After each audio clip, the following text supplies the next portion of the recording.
Hi, everyone. Hello. Welcome to A podcast will save this relationship. I'm Sarah, she, her. You don't get to leave the intro last week where I left a fucking take in that wasn't supposed to stay in there. And then say nobody it cared first. about the take. Yeah, they all commented on it. They were all like, on "Wow, it. Josh is a bad editor. He shouldn't get a job at. She shouldn't have an editing job. He shouldn't do this demo." I'm never telling you that a take was left in ever again. Okay, good.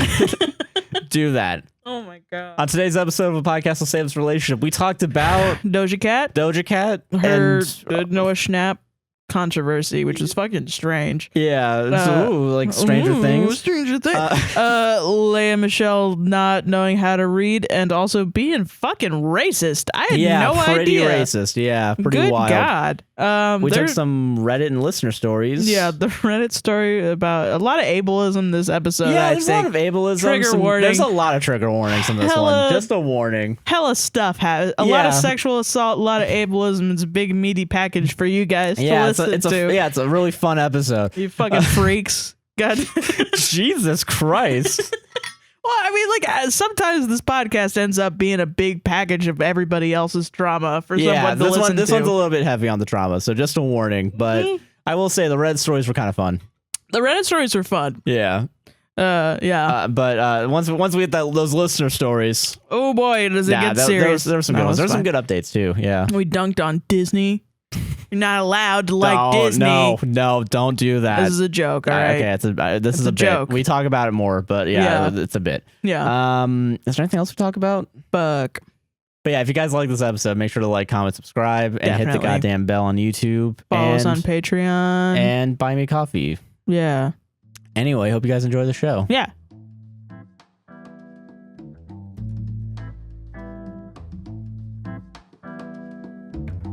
That shit's boring. Fucking cut that out too. God damn it. Fuck that. How do we do this? How do we do this fucking show? How do we start out?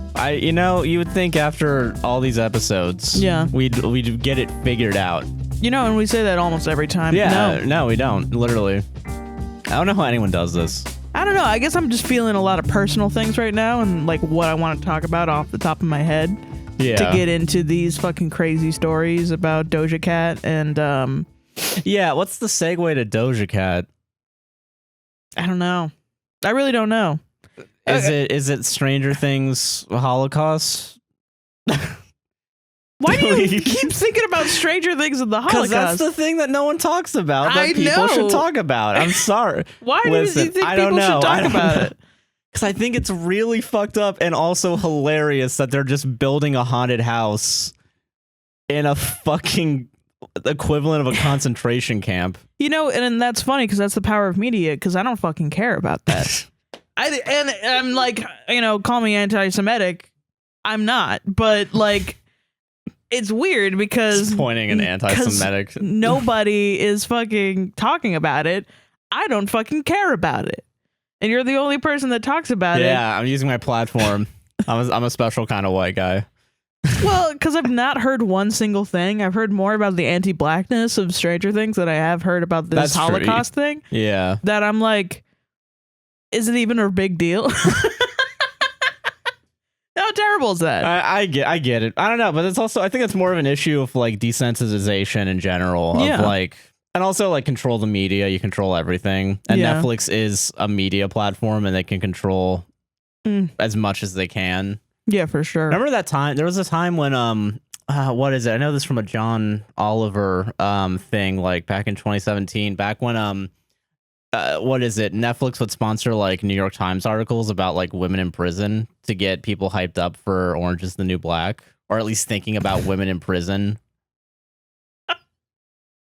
I'm not fucking joking. That's literally a thing they did. That's hilarious. Yeah, the fucking DVD company from 2005 influences the fucking New York Times. You have to laugh. it's pretty funny. Yeah, if you but get like serious about this shit, you're gonna kill yourself. You know? Yeah, that's true. You're not wrong. Fucking, you gotta laugh at it. It's fucking absurd. It's terrifying. It's an awful. Yeah, it's a hell world. Are you kidding me? Yeah. Netflix, the DVD company. Yeah, the DVD company is just the like, company that for a majority of its history did not make content, just not repurposed, but rented out other people's content. Oh my fucking god! Yeah, what an evil fucking company. It's pretty evil, and they charge you $25 a month. First, they killed 4K. Blockbuster. They killed Blockbuster. Hey, Blockbuster's still alive. There's still one Blockbuster left. Which we got to go to that. We got to go to it before it's gone. They prey on women's downfall just to market their shitty fucking TV show about I don't know. I tried to read the book Orange is the New Black, and I think I couldn't even get through it. I get you. I'm trying to think. Fucking what is it? Fucking I'm sure it's good. I don't want any Orange is the New Black fans to be like, how dare you say I can't like it? No, yeah, I think you can. But like, no. That's not what I fucking said. All right, go ahead. No, yeah. Sorry, go ahead. I'm thinking, huh? Oh, I don't know. I remember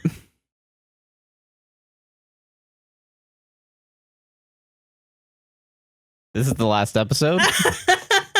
We're ending it here. And no, so I'm trying to think. I remember I read this a review about Snowflake Mountain from nice. I think it was the Daily Beast is the one that wrote it, and like because it's panned by critics but loved by audiences because it's called Snowflake Mountain. What did you fucking expect? Yeah. And someone was like, "Man, I think they were like, I hope this show doesn't get a second season because it's just more of that conservative propaganda that Netflix is peddling out." It strangely is, but it's like slapped on a completely different show. Yeah, I don't know. It's weird because like I'm trying to think because I know it's like if dog whistles. It's like a fucking survival show dressed in dog whistles is basically what it is. You know, that's true. It's interesting though, because like I know which is pretty funny in itself. Like if you just took like two white people and then they just got a bunch of like rich black teens together and said that they were little babies and their next challenge is going to be called 12 words or something. And the first person to do the okay hand, it's like gets to sleep on a bed tonight. Yeah, that's what no, it's pretty fucked like. Up. Yeah, so I don't know. It's interesting. It's interesting to have that as like it's weird. Netflix. Well, I mean, all the fucking big media platforms have a really bad conservative. Really? Yeah. Oh, yeah. Are you fucking kidding me? Yeah. Like Sorry, Josh. I don't make it my my mission to learn about conservative media. Well, because like okay, so like because like you can pretty much put anything on Prime, but Prime will like literally take down fact-checking videos of content that's on Prime. Like people will put like their they're like no discourse. We don't want no discourse. It's I mean it's kind of like how like you know everyone still has Gaia on like. I don't think everyone. I think your mom. Well, I mean, like, okay, if you go on Prime, there's the Gaia channel. If you go on, like, the Roku, there's the Gaia channel. It's like they still have... Yeah. There's still that platform out there for it. And, like, they're not deplatformed. No. And, like, I remember, I think Twitter had an algorithm that they were going to use to try and censor Nazis, but it censored all Republicans. Yes, I saw that. Yeah. So, like, it's literally, like... I thought you meant every video platform. Well, video platforms have it too. Yeah, like what is it? I know mostly about Prime doing it because Prime just lets anyone put their shit up. Okay. Netflix, there's at least a barrier, but I think I thought you had like a specific show in mind for each video platform. I'm trying to think. There was do a list. Do a list now. I can't do a list off the top of my head. I would have to do more research, but it's weird. It's all I'm saying is that I think they all have like their own problem. I don't think Hulu has a problem yet. Hulu, but I mean, I wouldn't be surprised because they still like let. They have like little mistakes. Like there was that time that they did the trans women stories. Yeah, true. Yeah. During like Women's Month or something, and I was like, "Come on, Hulu, come on." Separate from women's stories. Like, come on, dude. It's the easiest layup. Yeah, it's the just put it in women's stories. Yeah. Holy shit. Yeah, they all have their own little quirks. They're a little They're wacky. a little quirky, a little wacky. Yeah. So let's throw all that out the window. So let's talk about Doja Cat. Okay, you know what I was thinking? What were you thinking? Today, I was being introspective. You know how growing up, I don't know if this is just me, if I just hate myself, but like if I'm thinking about like when I was a kid and when I was growing up and like what I wanted to do and what I wanted to be. Yeah. And I was fucking embarrassing. Well, what do you want to be? I don't know. Like, would you ever, like, did you think that we would be YouTubers? Not at the age of 13. Right, yeah. Maybe at the age of 17, 18, I was thinking about it. Because, like, I remember knowing kids that wanted to be YouTubers, and I was like, that is cringe. That is very cringe. Yeah, I get it. And now I look back at myself, and I'm like, damn, I was a fucking loser that I didn't want to be a fucking YouTuber. Like, bro. yeah, because that's, I mean, I think it's weird because, like, it's definitely, like, I guess, like, with YouTube, like, it hasn't been totally seen as serious up until somewhat recently, you know, as, like, an actual place to make art.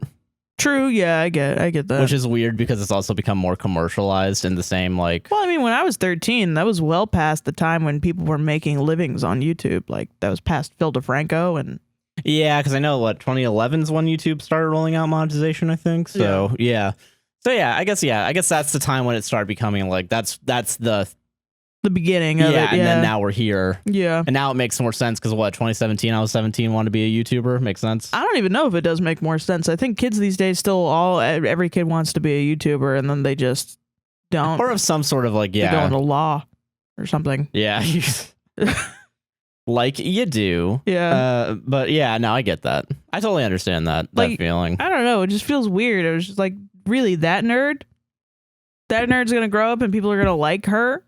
Yeah. Really? Yeah, apparently. That little nerd? Yeah, you're still a nerd, so I mean... Yeah, I know. I'm like, yeah, fucking course she did. She's a fucking nerd. Yeah, and that's where YouTubers start, is as nerds. Yeah. Yeah.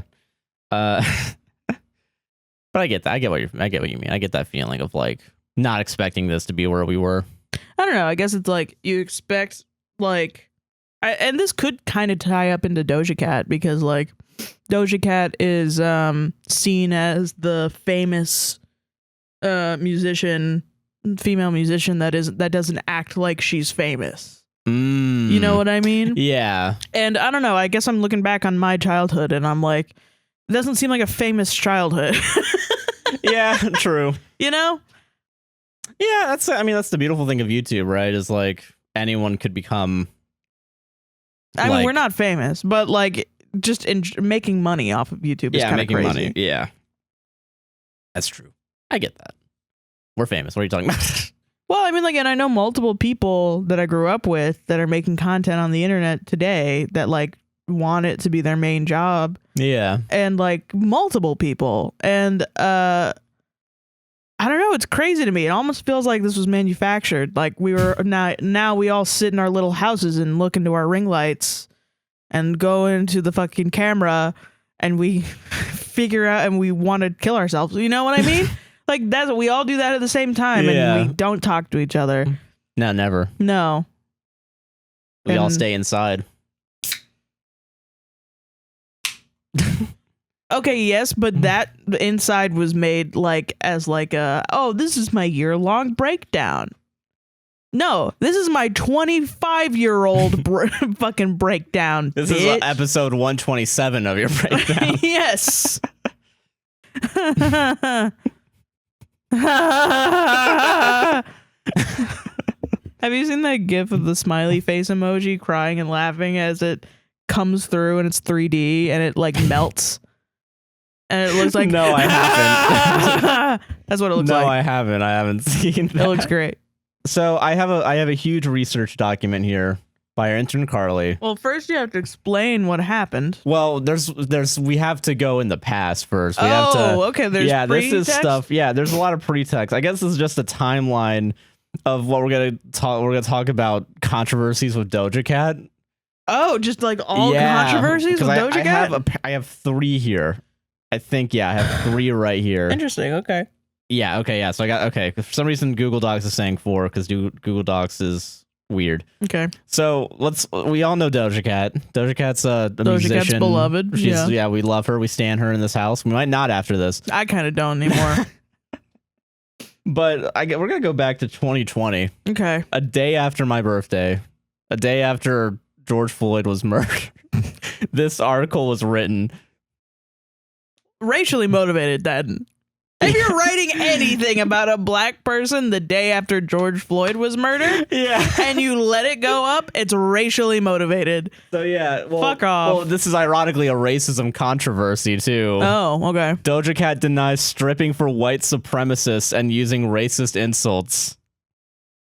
That kind of feels like a hit piece to me. Yeah, that's weird. Yeah. Because why would it be immediately after where race is such a big fucking deal? Yeah, right? Like, actually, fuck, I don't remember the whole time. Like, I don't know. Yeah, it's weird. It's a little weird in hindsight. The day after George Floyd. That's a pretty bad. How did she pop back from that? I don't fucking know. That's crazy. Jesus. I don't know. Write it in the comments if you're like, if you know remember what happened in anything 2020. about this. Yeah. So okay. So tell me about it. Pop star Doja Cat has denied taking part in racist conversations online and apologized for a song that appeared to mock victims of police brutality. What the fuck? Wait, hold on. The star took to Instagram. When did this happen? I feel like nobody talked about this. I don't remember. I guess. What the okay, so the star took to Instagram to address several accusations, including the suggestion she had stripped for white supremacists in a video chat room. While she called the allegation, quote, 100% incorrect, the star admitted to, quote, dumbass behavior in the past. I'm sorry if I hurt you or made you feel in any way upset, she told fans. The singer-rapper, whose real name is Amaloentra Zendil Dalmini, I can't say that, I'm sorry. I'm a fucking cracker. Maybe I could try. Yeah. Emma Loratna Zendile Dlamini.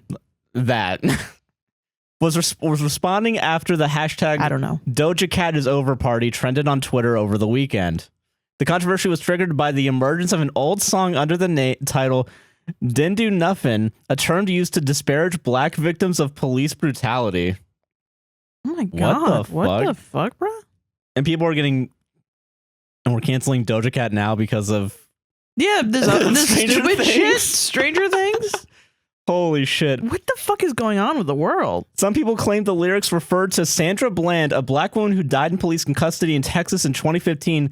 Although Doja never mentioned her name by name in the song. Subsequently, footage began to circulate of the singer participating on the video chat room site TinyChat, making sexual comments to men who were reportedly members of the alt-right / incel community, an online subculture of white supremacists who are, quote, involuntarily celibate. In a statement posted to her Instagram on Sunday night, she tried to put the videos into context. Quote, I've used public chat rooms to socialize since I was a child, she wrote.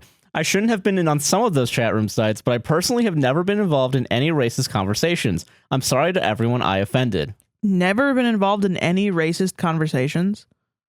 That kind of sounds like, I feel like everybody's been involved in at least one racist you're trying conversation. To you're really trying to do the overcorrect to where no one believes you. Yeah. I mean, because just saying involved doesn't necessarily mean I was racist. You've never been around someone who was racist? You have. Yes, you have, for sure, absolutely. I have. Well, because, okay, like, if you're going to if you're going to theoretically apologize, you're not going to say I never did anything. You're going to say, like, those were mistakes. It was bad. Yeah, and apologize. Yeah. Yeah. Don't just outright deny. Yeah. Because then everyone's going to fucking hate you, especially, like... Yeah, absolutely. Yeah, so that's interesting that happened 2 years ago. I don't know, like, I would never say, like, I've never said anything racist, for sure. Because I think in middle school and elementary school, there was, like, a big... Especially in Florida, in the schools that I went to, there was a big disparity of races. True, and it was very much like, I'm sure that we all said something racist at some point. Well, I mean, I think it's coded in the fucking, I mean, if we're talking about the education system, there's for sure, like, racist shit going on. Like, for sure. And, like, yeah, I remember, I've been thinking about in high school, I think we talked about this off camera, like, oh, yeah, you heard a lot of people say the N-word, right? Yeah, a lot of white people were saying the N-word, yeah. And, like, Luckily, I never did. Yeah. Yeah, luckily I never even heard that because like you don't say that around black people. You know what I mean? Yeah, but because my school was, No. it was interesting because my school had a majority Hispanic and then white and then black and then Asian and then miscellaneous. I can't remember off the top of my head. You know? Yeah. Uh-huh. Other.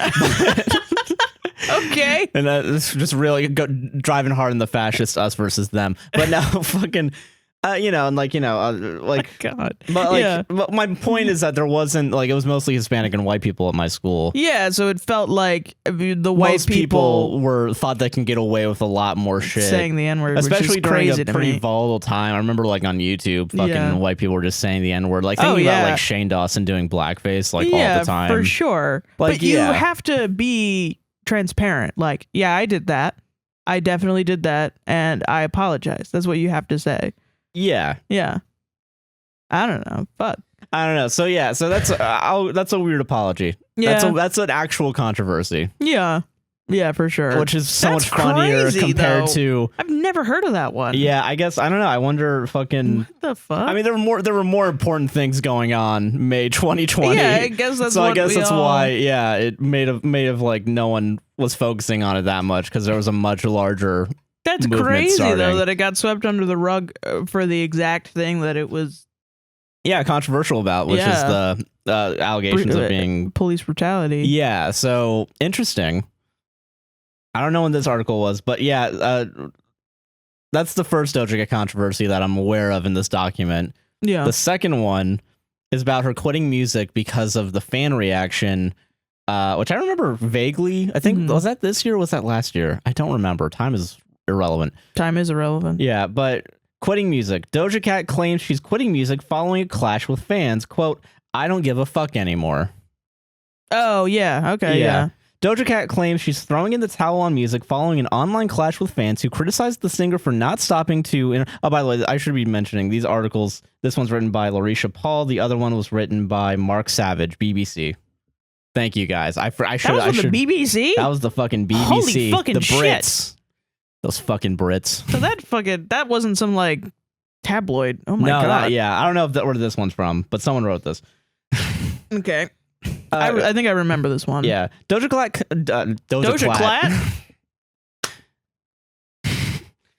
Cat claims. Did I say that right? Yeah, you did. Oh, fucking goddamn. You got it. Go ahead. Doja Cat claims she's throwing in the towel on music following an online clash with fans who criticized the singer for not stopping to interact with fans outside of her schedule to perform it at a Tuesday and Suncheon Festival, I believe, on Tuesday and Wednesday. Quote, I don't give a fuck anymore. I fucking quit. I can't wait to fucking disappear, and I don't need you to believe in me anymore. Doja Cat tweeted in the midst of a lengthy back and forth with fans, demanding she apologize for not embracing their support during her visit. Everything is dead to me, music is dead, and I'm a fucking fool for ever thinking I was made for this. She concluded, this is a fucking nightmare, unfollow me, and changed her Twitter name to, quote, I quit. I remember that when that happened. This one... So from what I remember, the sides that were happening, the people that were pro Doja Cat said that she got her like hotel address leaked. Yeah. Like she got doxxed, and then a bunch of fans showed up, and then there was a storm, and they stayed through the storm, and then they were upset that she left them out in the storm and didn't come out and see them. And then so it was kind of like people were like, yeah, go see your fans. Like you seem not appreciative of your fans. And then there were the other people that were like, you showed up at her hotel. She was probably scared. And also there was a storm. So you probably don't want to. She did come out, but they were all gone because it was too late. Yeah. And then I think what spurred it was she tweeted like, why weren't you guys outside? And it became like this big miscommunication sort of where like the fans were like, we were out there all night. And she was like, well, yeah, but why weren't you out there while I was out there?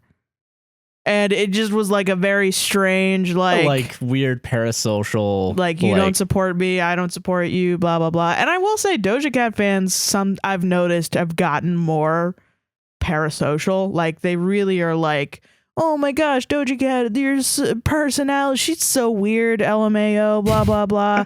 Which she's, commented on like annoying her because it's like, what the fuck? You're just insulting me. Yeah. You're just insulting me at every point. And I think if I had fans like that, I would also be annoyed at them. I don't know if I would curse at them all the time on Twitter, because she really does it all the time. Yeah, I think there's a limit of like how she's like doing that now. Yeah. Like right now. Like let me see her most recent tweets. Let's see TBH. because I know we're about to get into the most recent controversy, which is not even that much of a controversy. It's interesting that the controversies are slowly descending in levels of severity. Yeah. You know. Okay, so right now her name on Twitter is "I'm better than you." What the fuck is going? All right, shit. 6 days ago, she tweeted, "Y'all are so cringe and lame, and nobody wants to hang with you. That's why y'all be on here unironically writing replies to shit that makes you mad." That's a little crazy. That's a little fucking what the fuck? What did she say? This has been a series of things. Like she's been posting like her nails, and it's like her nails are like they have gemstones on them. Yeah. So like, and people will be like, "That looks like shit," and then she'll be like, "Fuck you." She like really will come back and be like, "Fuck you," and then her fans will be like, "I can't believe you're trying to force us to like your nails," and then she'll be like, "Fucking fuck yourself. Go fucking fuck yourself. Unfollow me for not liking her nails." Yeah. But then also it's like you just want to be a person that shows a pic of your nails, and you're a little eccentric, so your nails don't look normal. Yeah, that's and then you get thousands and thousands of people telling them that you're ugly. Yeah, like that's crazy. And she did that pretty with fucking like crazy. She was like, "Oh, I made a sim," and then she posted the sim, and it didn't look like everybody else's airbrushed sims. Yeah, so they were like, "Oh, your sims are ugly. Your sims are ugly." And she was like, "Fuck you, my sim is better than you." You guys are fucking Jesus. And that's just been on my Twitter for the past, you know. And this is why I don't go on Twitter. This is more proof that I should not be on Twitter. Jesus. So that's happening now, but like, what is it? Last week, 2 weeks ago? Yeah, last week, I think. Maybe 2 weeks was, why are we calling this a controversy, guys? I don't really know. Who cares? This is really I really don't give a shit. I don't fucking care, actually. But I love talking about like internet shit as a creator that has to, fucking. Yes. Yeah. I think it's also interesting with women too, a lot of times, because like I think specifically Doja Cat is interesting. I didn't know all that racism stuff. That kind of puts everything into perspective for me. I feel like that she should have actually gotten canceled for that. If any of that, if it was true. Yeah, she would get canceled. But now it's so late. I don't actually even know if it was true or if it was disproven. So I don't know, but all this other shit, it's like it's so small. Yeah, but then everyone's like blowing it out of way out of proportion. Yeah, it just comparatively, it's so stupid. God. But her and Emily Mariko, have you seen her? No, I haven't. On TikTok, she's literally just a lady who gets in her kitchen and makes salmon rice. Hell yeah. Oh, yeah. I think I remember that. Yeah. That's all she does. They had a beef, right? Technically, right? No. It's just people hate on Emily Mariko. Specifically, white women hate on Emily Mariko so hard because they're like, she's super rich, blah, blah, blah, blah, blah, blah.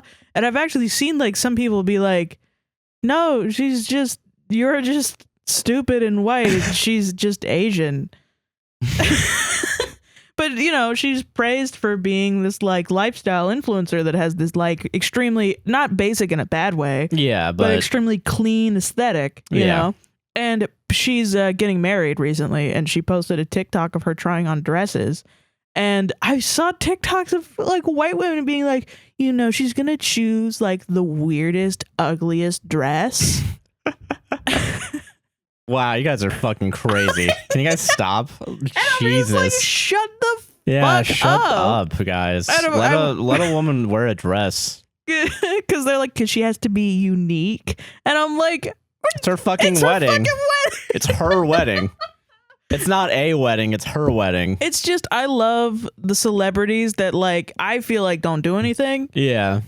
That bad. When there are other people out here saying slurs. Yeah, true. And like Ezra Miller. Yeah, right.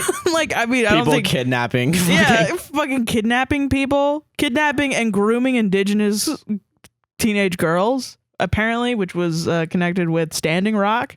Yeah, true. Yeah, you're right. Didn't know about that until recently. Jesus. Thank you, person that DM'd us that story.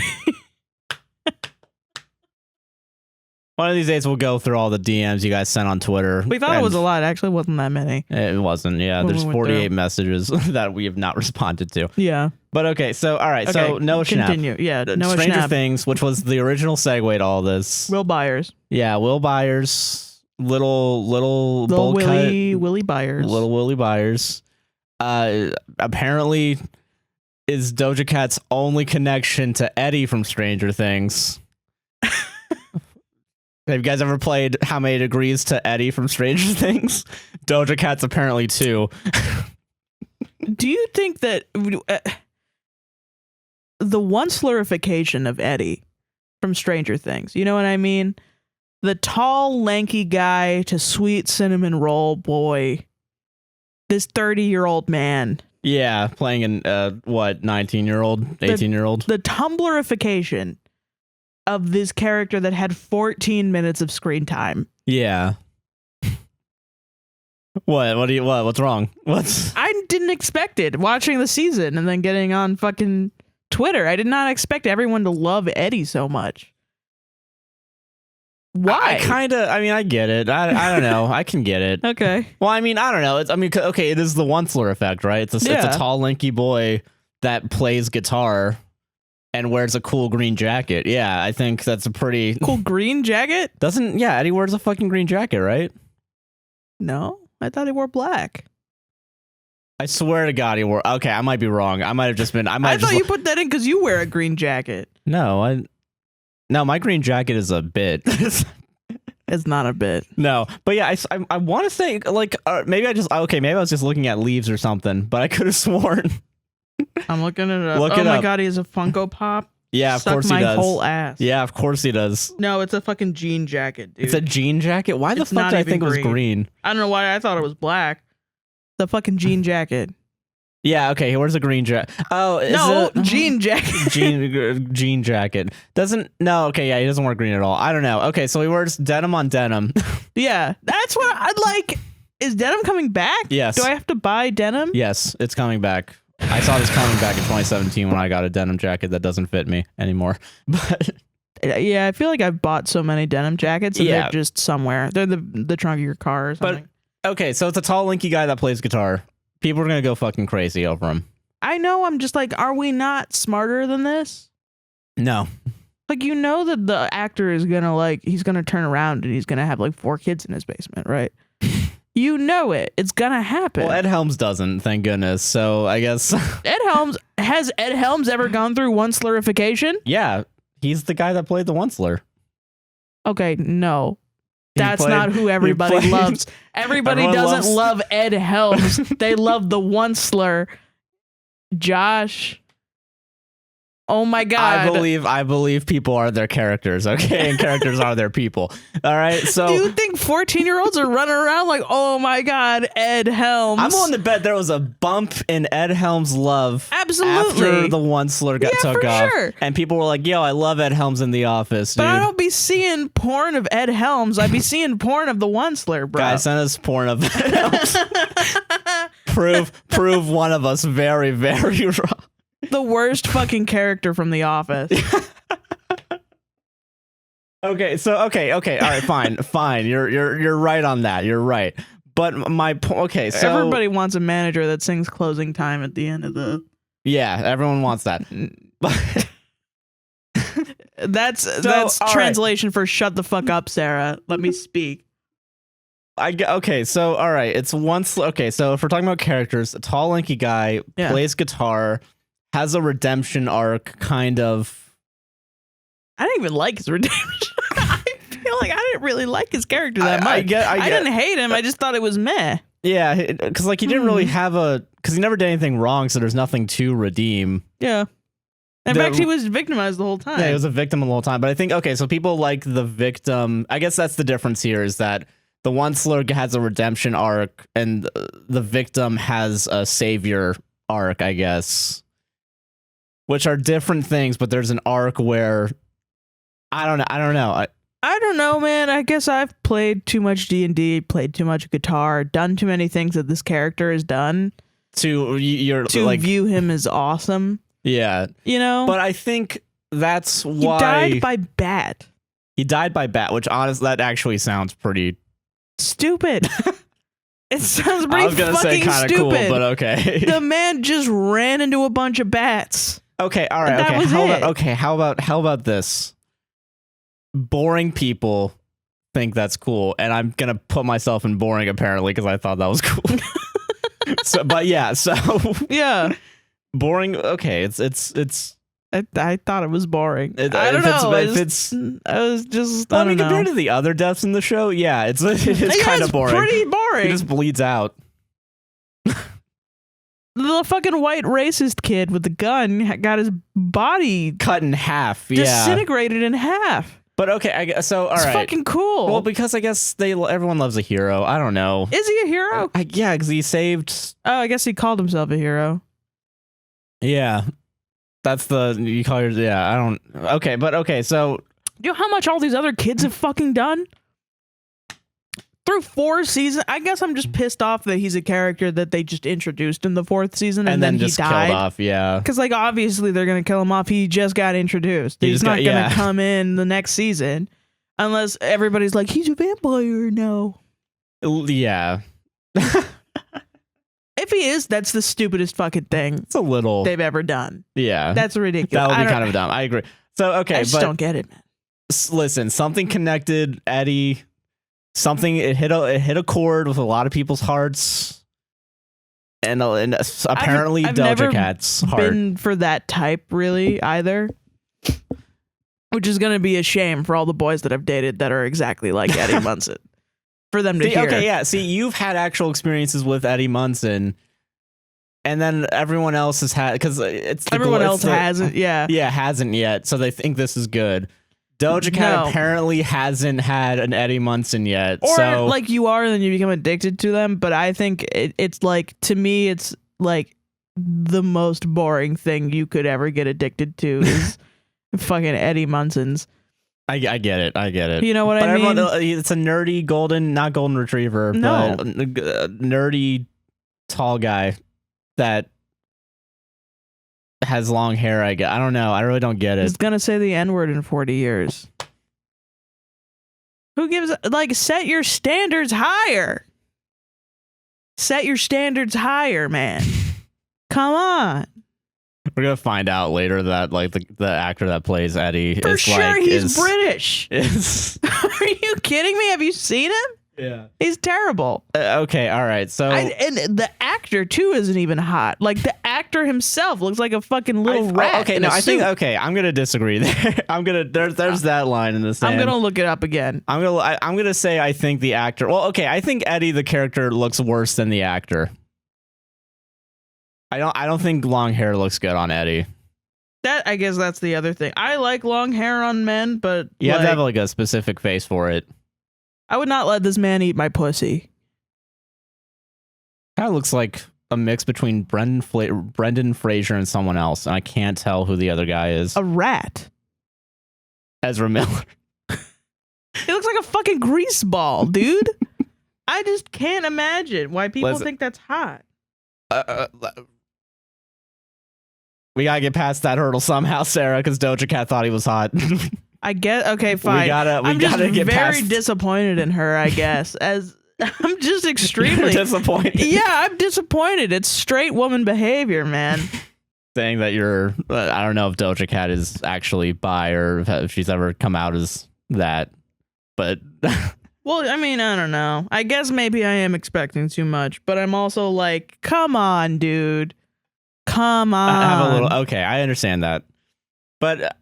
It's like when you're a lady and you have a friend and they're just like, I met this boy on Tinder, and then they show you like a rat in a suit.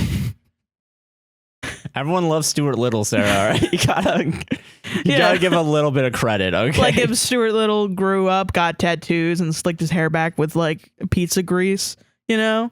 And then you're like, really, that guy? And then she's like, yeah, I love him so much. And then she comes back to you and she's like, he yells at me all the time and he makes me feel like shit. Well, okay, I guess that's why it can't be. Well, I guess it's not surprising to me because everyone loves fucking what's his fucking name? It's the one that's dating Kim Kardashian right now. Pete Davidson, which I also don't get. Yeah, but that's okay. That's apparently the male beauty standard now. Is MGK. MGK. Yeah, that's what society has deemed a bunch of dumb fucking crackers got in a boardroom, and we're like, we're gonna go ratty white boys. Yeah, but Pete Davidson, Machine Gun Kelly.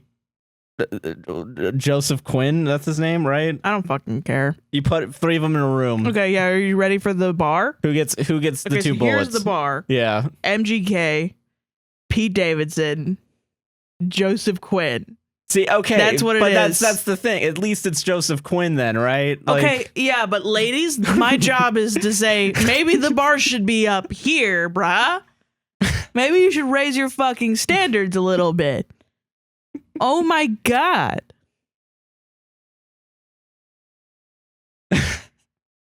Are we going crazy? Yes. Holy shit. This is a post-Trump world, Sarah. And now he's up there. Okay, all right, okay. Okay, continue with the Doja Cat all right, stuff. So, okay, there's an article here, because this is news. This is news, Sarah. News. All right? Carly titled this Noah Schnapp thing. Doja Cat loses thousands of Instagram followers after Noah Schnapp TikTok controversy by Nardine Sad, staff writer at Somewhere. Wherever, doesn't matter. Doja Cat 26 has made no secret of her crush on Schnapp's, quote, fine co-star Joseph Quinn and pinged Schnapp to connect them. Schnapp then leaked their conversation in a now-deleted TikTok video that he labeled, quote, thirsty Doja. It's a funny way to... It's pretty funny. I think he probably meant it as a joke or something. Yeah. That didn't sit well with the Grammy-winning rapper. She took to TikTok Live to blast the borderline snake behavior, dubbing him a, quote, kid who is, quote, unbelievably socially unaware and whack. The singer appeared to address the situation Friday, tweeting, quote, y'all are so cringe and lame and nobody wants to hang with you. That's why y'all be on here unironically writing replies to shit that makes you mad. Oh, yeah. That's what I just said, yeah. On Friday, the musician also posted a graphic photo on Instagram of what appeared to be cat droppings. Quote, my cat is so cute. I love him so much. Read the caption, prompting followers to comment, quote, why are you like this? And quote, sometimes a social media manager is needed. And that's the end of the article. That's all this controversy has been. But I remember it was trending for like 2 days on Twitter, wasn't it? Yeah, for a long fucking time. Yeah. I mean, the commenters commenting, why are you like this? They comment on literally every single thing that she posts. I'm radical in that I think every celebrity should be able to post photos of cat shit. Howie fucking Mandel posted a TikTok video of a prolapsed fucking anus. Doja Cat can post a photo of her cat shit. And y'all should be expecting this now. Yeah. That's true. Yeah, it's just a fucking wild west of what celebrities can get away with. You know how many times Eric Andre has shown his dick on fucking Instagram? What I'm fucking say. Like, if I had a friend that every time I was like, hey, I just went to Burger King, like I called them and was like, oh yeah, I'm just at Burger King, and they were like, oh, LOL, why are you like this? I'd be like, I want to fucking kill you. I'm just going to Burger King. Please stop saying this. They just like text me. They're like, what are you doing right now? I'm like, I'm pooping right now. They go, oh my God, why are you like this? RXD. I would just be like, fucking, I would block him. I would block him. So, okay. So that's the real problem here then, right? Is that a bunch of fucking normies. Right. Are just kind of thinking this parasocial relationship where they think that they're friends with Doja Cat. Yeah. And Doja Cat is like, no, here's a photo of my cat shit. And then they go, oh, LOL, why are you like this?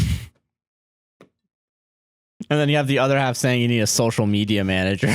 Which is like the millennial way of saying, oh, LOL, why are you like this? You know? God. On some level, I get it. Like, shut the fuck up. Fucking whatever. I think it is dangerous to just like leak Doja Cat's DMs because people are already so parasocial. Yeah, and then they're gonna they're gonna comment on anything that she does. So it just kind of caused a bunch of crap for her. Which, I mean, yeah, I don't know about calling him a liar and a snake because he's 17. He doesn't know. Yeah, but he should know also. Not to like post DMs. Yeah. Yeah. When you're when you're Stranger Things famous. Yeah, when you're he's like super fucking famous. It would be like if like fucking the guy from Squid Games. Right. Was like leaked Donald Trump's DMs. Yeah. Like now that should be leaked, but yeah, that should be. That's for public interest, but I'm just trying to think of the most sought after DMs. Yeah. And fucking yeah, no, I think you should probably know by now. Not to fucking do that. Yeah, that's true. If the dance mom's kids are getting fucking media training at 8 years old, you can probably figure it out by 9. 17. Or 17, yeah, true. Yeah. God. I know where the Finn Wolfhard heart of this is. Yeah, I'm sure he doesn't give a fuck. He's probably like, why am I not getting DMs by Doja Cat? Yeah, I'd be pissed off, yeah. I fucking chose the Game Grumps over Doja Cat. God damn it. When it went to go to Super Makeup, they cooked me this weird fucking meal. Fucking, I don't know, man. It seems fucking strange. I think probably don't trust a 17-year-old with your DMs if you're a famous person. Yeah, just contact. If you're gonna thirst over someone, just go to them. You're famous. You're fucking Doja Cat. Yeah. High key. Going to a different Reddit podcast to try and get on like 2 hot takes. Well, but I think it's interesting. DMing the judges. Hey, do you have 2 hot takes his number by chance?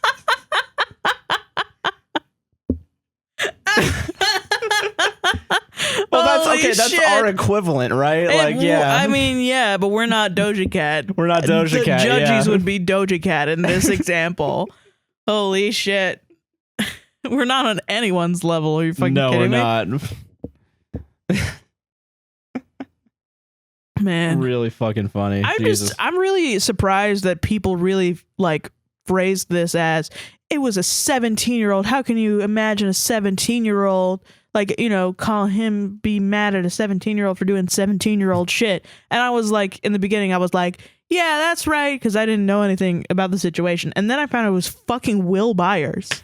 And I was like, no, he should know. He should probably know. I think, yeah, there's some know. rare. I mean, yeah, I feel like if you're 17, you've been on TV for 4 years now. Yeah. You're famous as fuck. Like, there's a certain He's a level fucking of child star. Like, yeah, no, there's a responsibility at some point. There's a little bit of a responsibility there. It's not like before you're 18, you have no responsibility in the world.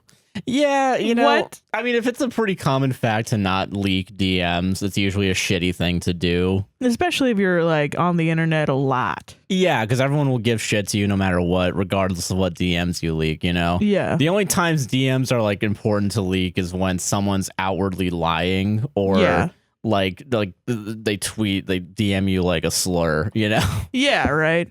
Or like, you know, spreading rumors about you or saying shitty things. Yeah. Yeah.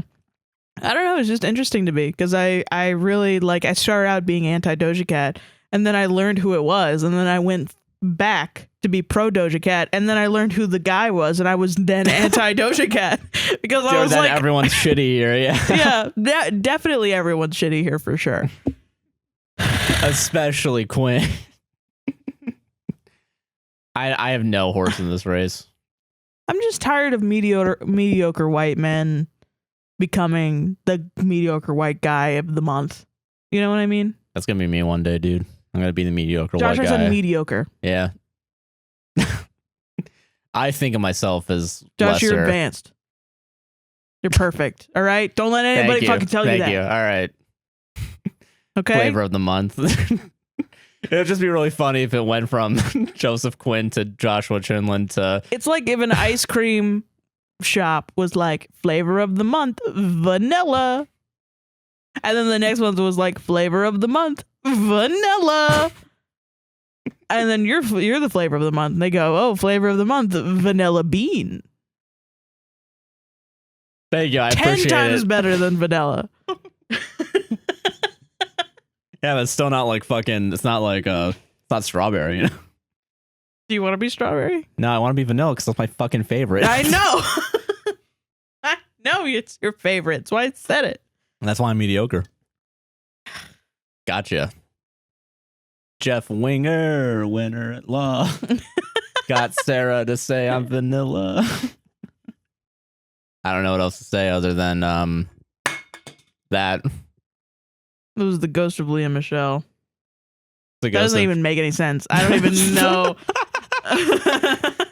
That's a good segue. What are we gonna I wonder what we're going to talk about next. I know. I wonder. One of these days, I'm gonna rig something to just have a LaCroix can go. Like I can control when it falls, and then I can plan out better timing than that. Just reading Carly's thing. What? Leah Michele has gotten dragged several times online. Why do people hate her? So the next part is about Leah Michele, how she fucking can't read, and the funny. What's it called? Funny girl. Funny girl. Yeah. So this is interesting to me, coming from a background of back in middle school, and I grew in high school. I was around a lot of theater kids, but like in middle school, I was a theater kid. Like an outcast theater kid, so like a normal person. What a fucking mood. Yeah, same. So this is interesting to me to see what all these fucking kids are going crazy over now. Well, it's like it's interesting to me too, because like the Glee resurgence and the like. Why is Glee getting a resurgence? Because it was really bad. Oh, so now people that watched it, that loved it, will now go back and be like, "What was this? Why did I love this?" Which is pretty fun. And I mean, there are some good moments of Glee. Like I remember, like I think the first 2 seasons were like really fucking funny, and then it just went downhill pretty much. Like but now if I go back, for sure it's gonna be like fucking Jane whatever says a slur or something. Yeah, like, it's really fucking offensive. I remember from the beginning. Yeah. And there were some of the cast members have also come out, like Artie, the guy in the wheelchair. Like he came out and was like, I hated every single day I worked on Glee. I get it. From what Carly has told us, apparently there was some like racist shit that came out about Leah Michele, and nobody really defended her, which I also remember like everybody saying they fucking hated Leah Michele. Yeah. And she was the most hated, I think, character on Glee too. Probably apart from the teacher, who was a weird, gross piece of shit. Yeah, true. Yeah. Because she was the one that was like really like, like really opera-y and very annoying, and I have to get the part, and everybody kind of makes fun of her, but I don't even remember any of her storylines at all. Yeah, and I never watched the show, so I have no. There was some interesting, like there was like a lesbian storyline between Santana and Brittany, which I remember it actually was like impactful. I don't know. I had a friend who watched it way back when. I get you. And would tell me about it, but I never got super into it. I know a little bit about it, and I know that it's bad. Yeah. And people are now going back and being like, the dancing is weird. This part was weird. That part's weird. And they're nitpicking it, and they're like, what the fuck was this show? This show was crazy. Yeah. So and I think there was an episode where the character Leah Michele was playing wanted to be in a Broadway production of Funny Girl. Okay. But was passed over. I don't know if this is true. This is what I remember. This is speculation. This is what I've for a seen show that's on the already internet. That there is proof for. Well, I've seen like there is a concrete answer. Well, okay, I've seen like on Twitter.com. On Twitter.com. I've seen people say like, "Oh, this is exactly the situation with Funny Girl is exactly what happened on the show. We're all living in a Glee episode." Oh, okay. So that's my contextual analysis. That's your analysis. Okay, all right. God damn it. Fuck. Okay. Okay, all right. So Leah Michele has gotten dragged several times online. Why do people hate her? by Elizabeth Randolph. What a great name. That's a good name. Yeah. Actress and singer Lea Michele rose to fame in 2009 on Fox's musical drama Glee. For 6 seasons, she played... Every season of Glee was a seizure, if you watch it all the way through. For 6 seasons, she played Rachel Berry, a Lima, Ohio teen with Broadway ambitions. Throughout Rachel's run, fans watched her obsess over her career, her relationship with Finn Hudson, played by her real-life boyfriend at the time, Corey Monteith, who I think died of a drug overdose. Oh, never mind. Sorry. I just left out his name. It was very sad. A couple of murders happened from Glee, like Santana, her body was thrown off a cliff. Yeah, weird. And was found by fans through like CCTV footage. Yeah. And Barbra Streisand. While Rachel became enamored with anything Barbra related, she hyper-focused on the chance to play one of the music legend's most memorable roles, Fanny Brice in Funny Girl. In Glee's final season, Rachel finally achieved her dream of playing Fanny on Broadway. Okay. Like Rachel, Lea dreamed of portraying the main character in Funny Girl. In July 2022, her dream also came true as it was announced that she'll star in the show's Broadway revival, taking over the role from Beanie Feldstein. But as Leah celebrated this career milestone, spectators used the time to remind her of her alleged past problematic behavior. Ooh. Here, we're explaining why so many people hate Lea Michele. Let's go. Let's fucking go. Okay. Yeah. Not all caps. Title font. Italics, bolded, underlined. Yes. Racism. Okay, all right. Shit. Okay. Since leaving Glee, Lea has gained a significant following on her social media platforms. So when the video of George Floyd's murder by police surfaced online, she expressed her support for him and the Black Lives Matter movement. While the actress initially received praise for her statement, her former Glee co-star, Samantha Ware, didn't appreciate the gesture. Samantha accused Lea of making her time on Glee a living hell, which she said almost made her quit acting.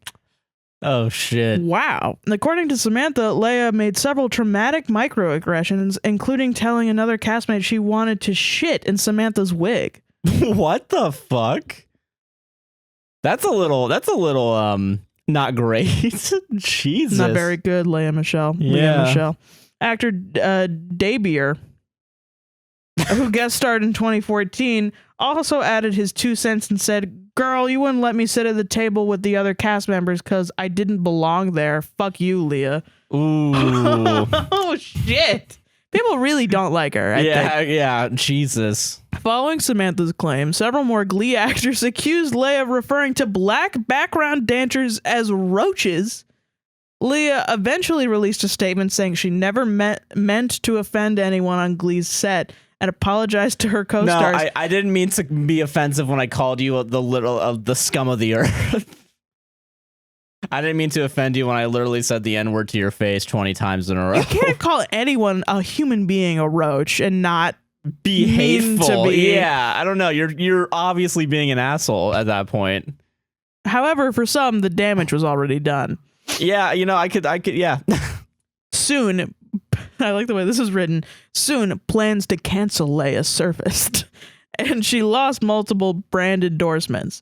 Additionally, commenters used her alleged behavior to poke fun at a long-standing rumor that Lea is illiterate, which stemmed from the late Naya Rivera's 2016 memoir, Sorry Not Sorry, Dreams, Mistakes, and Growing Up. Naya Rivera is the character Santana who was found murdered or thrown off a cliff. Gotcha. Lea's name made headlines again in April 2022 after Beanie Feldstein landed the role of Fanny Brice on Broadway instead of the Scream Queens alumni. Many felt Lea didn't deserve to play her dream character after what she reportedly did to Samantha and her other co-stars. However, in July 2022, Beanie released a statement explaining her decision to step down as Fanny, and the show's team hired Lea to take her place beginning on September 6, 2022. Huh. That's weird. Because I remember, isn't there something about like, that critics like didn't really give a shit that it was whoever the original actress was or something. There's something about that I remember hearing about where it was like I don't remember what they weren't getting like good. People weren't really excited or like coming for. I don't remember what Carly said. I think it was just like some fatphobic comments about her. Yeah, that's probably what it was. But also just maybe that she wasn't very good for the role. Maybe. I don't know. But there's a part in there later. Okay. Leia's announcement received praise from multiple celebrities on Instagram, including Julianne Hough and Brad Goreski. Samantha, however, slammed the casting choice. Samantha took to Twitter and accused Broadway of overlooking Leia's alleged bullying and racism. Yes, I'm online today, Samantha tweeted. Yes, I see y'all. Yes, I care. Yes, I'm affected. Yes, I'm human. Yes, I'm black. Yes, I was abused. Yes, my dreams were tainted. Yes, Broadway upholds whiteness. Yes, Hollywood does the same. Yes, silence is complicity. Yes, I'm loud. Yes, I do it again. Oh, is Samantha Mercedes? Oh, okay. Leia has yet to address Samantha's comments. Mercedes was a slept-on character from Glee. She was like the loud black woman character on Glee. It was pretty fucked up. But yeah, but she sang really well. Oh, that's good then. Yeah. All right. Why Beanie Feldstein is quitting Funny Girl even earlier than expected. And I think her character was slept on also. In my opinion. I had no opinion here. Never saw the show. I don't remember much of her like plot lines, so I don't know. Beanie Feldstein is raining on her fans' parade. Okay. Okay. The actress shocked social media Sunday. The actress shocked social media Sunday by announcing she's quitting the revival of Broadway's Funny Girl even sooner than expected. Her exit comes amid cryptic reports of the show going in a different direction. The American Crime Story impeachment actress penned a note to her disappointed fans on Instagram, saying she'll be leaving July 31st instead of her original early departure date of September 25th. Playing Fanny Brice on Broadway has been a lifelong dream of mine, and doing so for the last few months has been a great joy and a true honor, Feldstein, 29, wrote. Once the production decided to take the show in a different direction, I made the extremely difficult decision to step away sooner than anticipated. Feldstein, who received decidedly mixed reviews in the much-anticipated revival, continued, I will never forget this experience, and from the bottom of my heart, I want to thank every single person who came to the August Wilson for the love and support you have shown me and our amazing cast and crew. And then Carly notes. Beanie received some fair criticism. People don't think she was strong enough vocally. She's more strong in her comedy and timing. The production did very little to highlight her strengths. She received an unequal amount of criticism compared to skinny, straight, non-Jewish counterparts. Okay. Yeah. Interesting.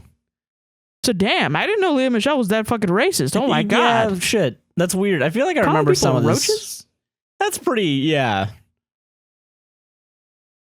It's one thing to do it to, it's already shitty if you did it to literally, it's another thing if you do it specifically towards black people. Yeah. Saying you're gonna shit in Mercedes' wig? That's pretty fucked up. You don't fucking touch black women's wigs. Yeah. Don't you dare. Don't you fucking dare. Yeah, wow, yeah, that's for sure. That's really fucked up. Yeah, and now she's gonna be on Broadway. Which, I mean, it's one of those things where I'm like, I don't know what people expected. It's Broadway, of course it's racist. Yeah. You know what I mean? Yeah. Yeah. Like, I'm really trying hard to think of the last black-centered Broadway show. Yeah, no, nothing's coming straight to mind. It isn't like The Lion King. But I mean, I'm also like, yeah, not that also into Broadway. I mean, I know a couple like famous ones, but I'm like, most of the time it's usually... Like, you know, the only time I can think of is like when Javert from Les Mis is black. But then people freak out.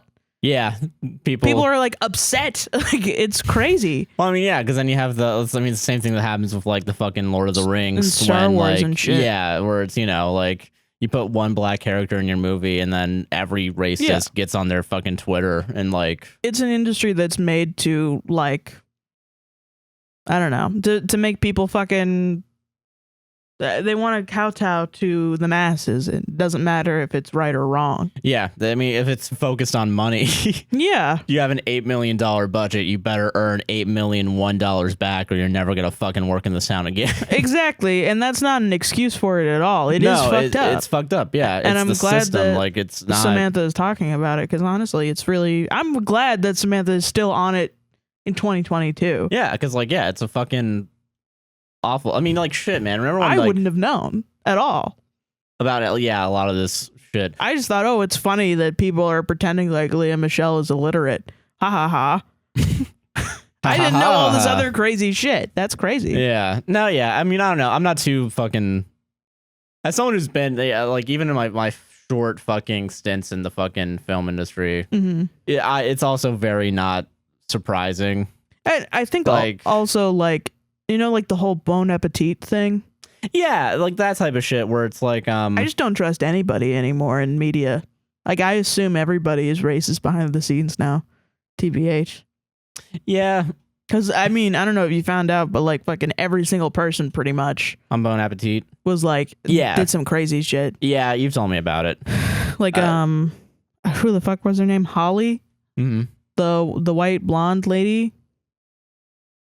Yeah, I don't know. I haven't watched Bon Appetit since 2019, so I don't know. I don't know. She made a bunch of, she made the Indian, like, people and, like, co-stars, like, really uncomfortable from what I've read. And then pretty much everybody else just kind of let it happen. Yeah, you know, bystanders. It was ridiculous. Not doing anything. And Brad was a piece of shit, too. So, Yeah. I don't know. It sucks. It sucks. Yeah, it sucks. Yeah. Yeah. So, like, I don't know. Fucking... Yeah. But yeah, I don't know. Working behind the scenes, I remember fucking I mean, yeah, all the sets that I worked on were really like the real fucking sets that I worked on, not the.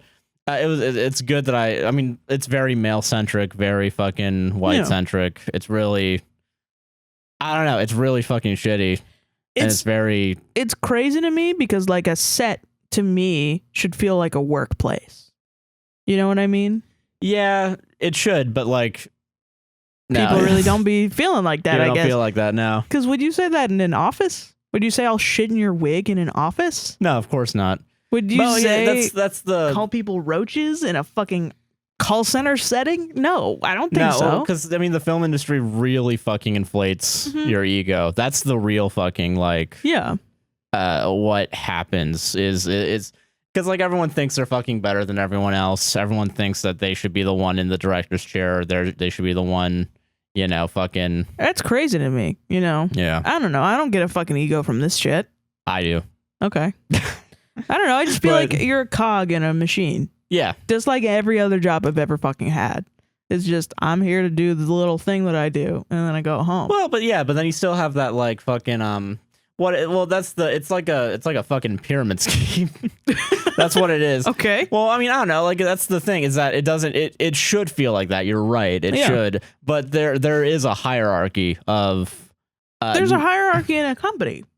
Yeah, but like it's every company is a totalitarian thing, right? Like you have your CEO, you have your. The difference is on a film set, the CEO is there all the time, the director's there all the time, and has the ability, if you do something wrong, to fire you immediately, kick you out, and then everyone else, because that's the other thing too. That could happen in an office too. But like, okay, so but you don't know, like the CEO of your company isn't like necessarily always over your shoulder, you know? Well, kind of. The CEO of my company can look at every single message I've ever sent. That's true. Yeah, that's true. And look at all of the things that I do. If I was in an office, the CEO of the company would ostensibly be in the building. Yeah, that's true. But all the way on the top floor. Yeah, he would have to go through some stairs. He had to go through the stairs. And let's be honest, they wouldn't. They would never go downstairs. That's for poor people. I think it would be hard, but I don't think it's impossible. And I also think it's needed to be able to be an actress or an actor or whatever, or any part of a fucking film set and not have an ego. I think it's possible. Yeah, I think it is too. It's I think it's something worth working towards. You know what I mean? Yeah, you're not wrong. And I think it's also very easy to teach children. If you're going to have like a child that wants to be an actress or whatever, you just say, "Hey, don't be shitty. You're not better or worse than anyone else." You know? That's true. Yeah. I don't know. It's I guess in an industry where you have to audition. And okay, I've done auditions too. Yeah. Right. And it's all that shit is different from the work that you put in. The work that you put in is based on your craft. it's going in there with confidence doesn't necessarily mean you have to inflate yourself. Yeah, I mean, you're not wrong. You have to go in with the confidence that you know how to do the work. And it's valuable and you could get the job. Yeah. That's fair. That's completely different from I'm better than everyone else in this room. And it helps when you don't get the thing too, because then you go, oh yeah, somebody else is better than me. It's okay. It's not that bad. It was a better fit for the job. I understand that. I get that mindset. That should be there more, but it's not. It's. I know. It's like it's crazy to me to keep seeing that happen over and over and over again. Yeah. And it's gonna happen forever. And I'm just like, it's 2022. We should figure this out by now. Yeah. You know what I mean? Who is letting these little kids walk around and say, I'm gonna shit in Mercedes' wig? Like, there had to have been many adults who just didn't tell her, hey, shut the fuck up. A lot of adults were like, that's crazy. Ha ha. Ha ha ha. A bunch of narcissists enabling narcissists. That's what I'm saying. That's all it is. There needs to be somebody that's like, shut the fuck up. There's one thing and Hollywood doesn't get fired, you know? Yeah, it's... But if you tell the star to shut the fuck up, you're gonna get fired. Right, exactly. Yeah. And that shouldn't be how it is. It's just shut the fuck up. That's it. Don't be racist. You're fired. Like Trump. Like But it's worse than that because now Samantha has grown up in entertainment and has seen white people just accept racism happening in front of them. Yeah. And it has now been like, okay, this is an environment and everybody around me is just accepting this happening. Yeah, it's shitty. And it's going to happen for the rest of my life. It's fucked up. That shouldn't happen. No, I agree. Yeah. Yeah, it's a really shitty fucking industry. Yeah. Cannot recommend to not go into it enough, you know. Don't go into film. Start a YouTube channel. Yeah, become epic YouTubers. Become epic YouTubers. Speaking of YouTube. Well, let's do some ads. Oh, Reddit stories. Reddit stories and then ads? Yeah. I feel like it changes every time. No, it was Reddit stories last time. All right, then fucking never mind. Let's do Reddit stories. Yeah. Okay. Okay, I'm going to turn it to red. All right, fine. And then I'm going to go piss. In my mouth? Okay, yeah, open up. All right. Open up. So, all right, I have two Reddit stories. Yeah. One's really short, and I was thinking not doing this one because Do it. It's short. Yeah. It's someone sent this in. They tagged us in this. It's fake. It's like almost for sure fake. Yeah, that's what everybody's been saying. Yeah, and like Josh has laughed at this so hard, and then ever since has been like, I don't know, do we do it? Do we do it? Do I do it? And I haven't been able to hear it because I don't know if he's gonna do it. I should do it. You're correct. I fucking want to hear it. So I'm gonna do this one. You can do your story, and then I'll do an Tell me a story. All right, I'm gonna tell you a story. Tell me a story. So someone they tagged us in a subreddit I've never heard of before. That's where I got mine from too. What? Am I the devil? Yeah. Oh, okay. I started going there now. Interesting. So yeah, I also I'm not gonna. I think I'm gonna try and stay away from it. I want to try and see if I can find people that aren't assholes and controversial. But the whole premise of that subreddit is the worst assholes.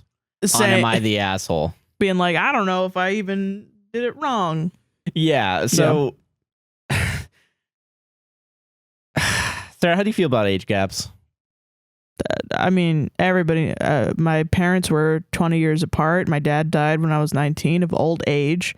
So I don't feel great about them, even when they're not predatory. They are predatory. That's doubly as bad because, believe it or not, guys, I think grooming and pedophilia is bad. Damn, fucking controversial statement there. Now, I would really love, and I would really, really, really love it if everybody who met their husband when he was 35 and you were 12 to get on down in the comments down below and tell me about how I'm wrong and a piece of shit. Yeah, so boost us up, please. Yeah. Give us traction.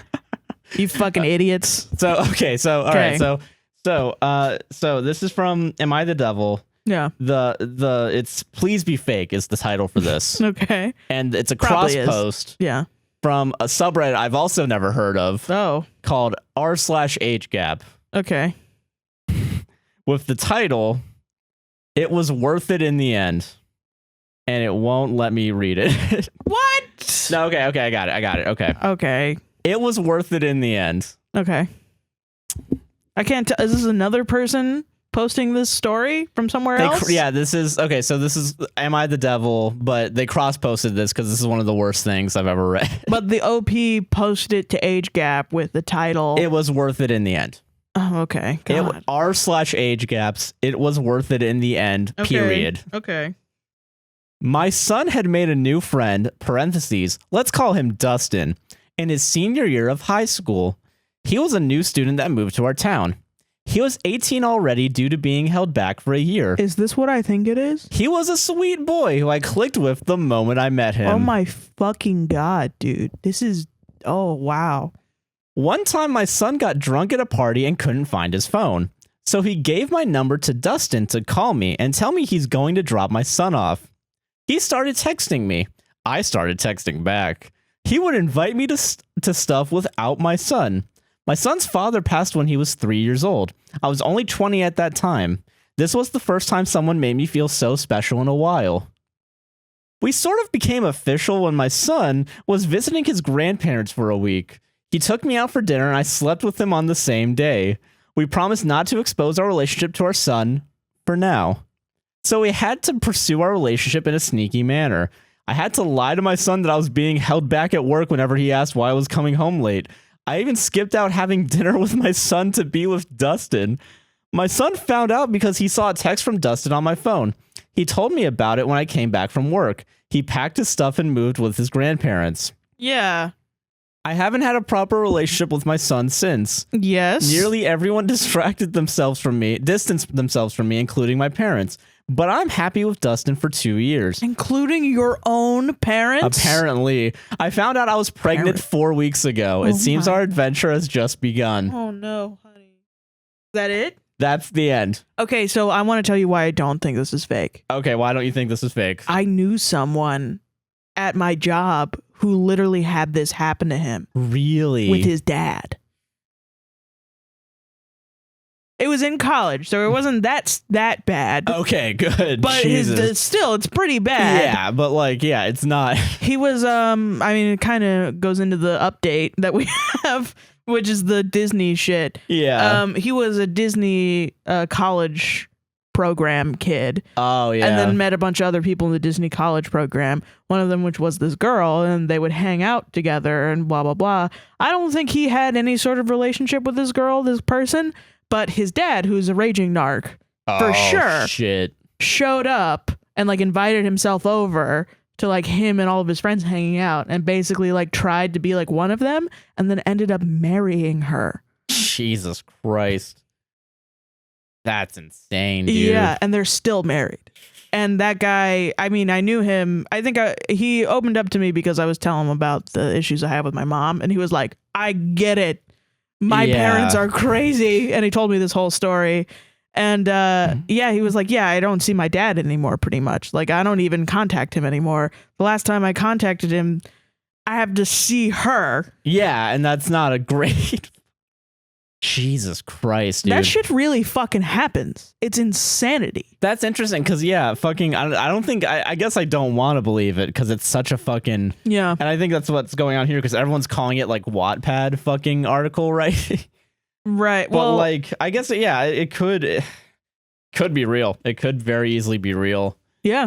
And it's terror. That's horrible. Yeah. You know, you really don't. It like, it seems so like nobody would ever do that. Yes, they would. Yeah. Fucking crazy. I mean, crazy, narcissistic, mentally ill people would do that. Yeah. Like, you know, it was obviously that like this guy, his dad had some sort of like competition going on between him. And like wanted to get the girl or whatever. This is a little different since it's a mother and son and then the son's male friend. Yeah. But it's just fucking strange. Like she needs to go to therapy, bro. Yeah. That's fucked up. Nah, no therapy, only children.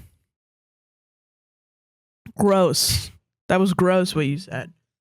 Listen, that's a fact apparently, is that 4 months ago, got pregnant. Got cut off from the whole family.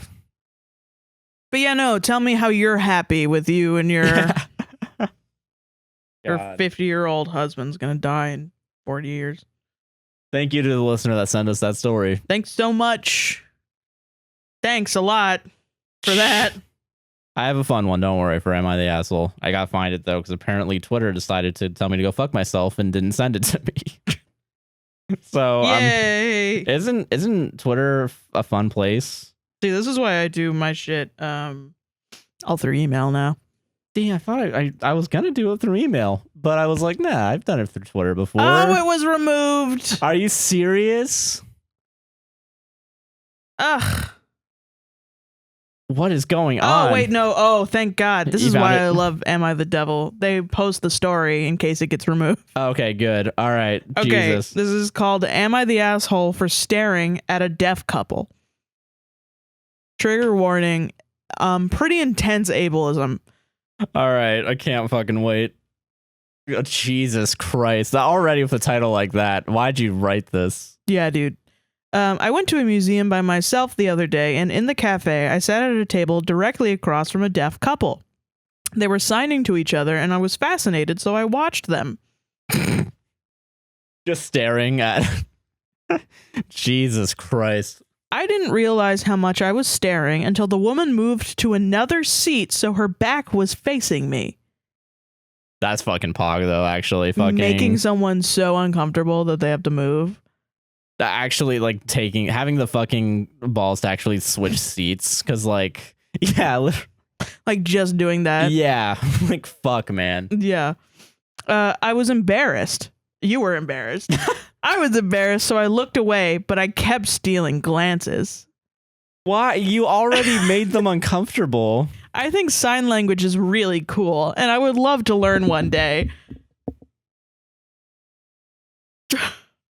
Dude, it's not cool when you're forced to fucking learn it, because that's the only way you can communicate. Yeah, and it's not the only way you can communicate. No, it's not. But But in that situation where you're talking with two, you both know sign language. Leave them alone. Leave them alone. They're doing it alone. They're just talking. Jesus Christ! Holy shit! I thought about going up to them and asking them to teach me some basic signs. How? I forgot about that. Why? Why would you do that? Why would you do You that? already made the lady fucking Why would you do that? So move their stupid. seat.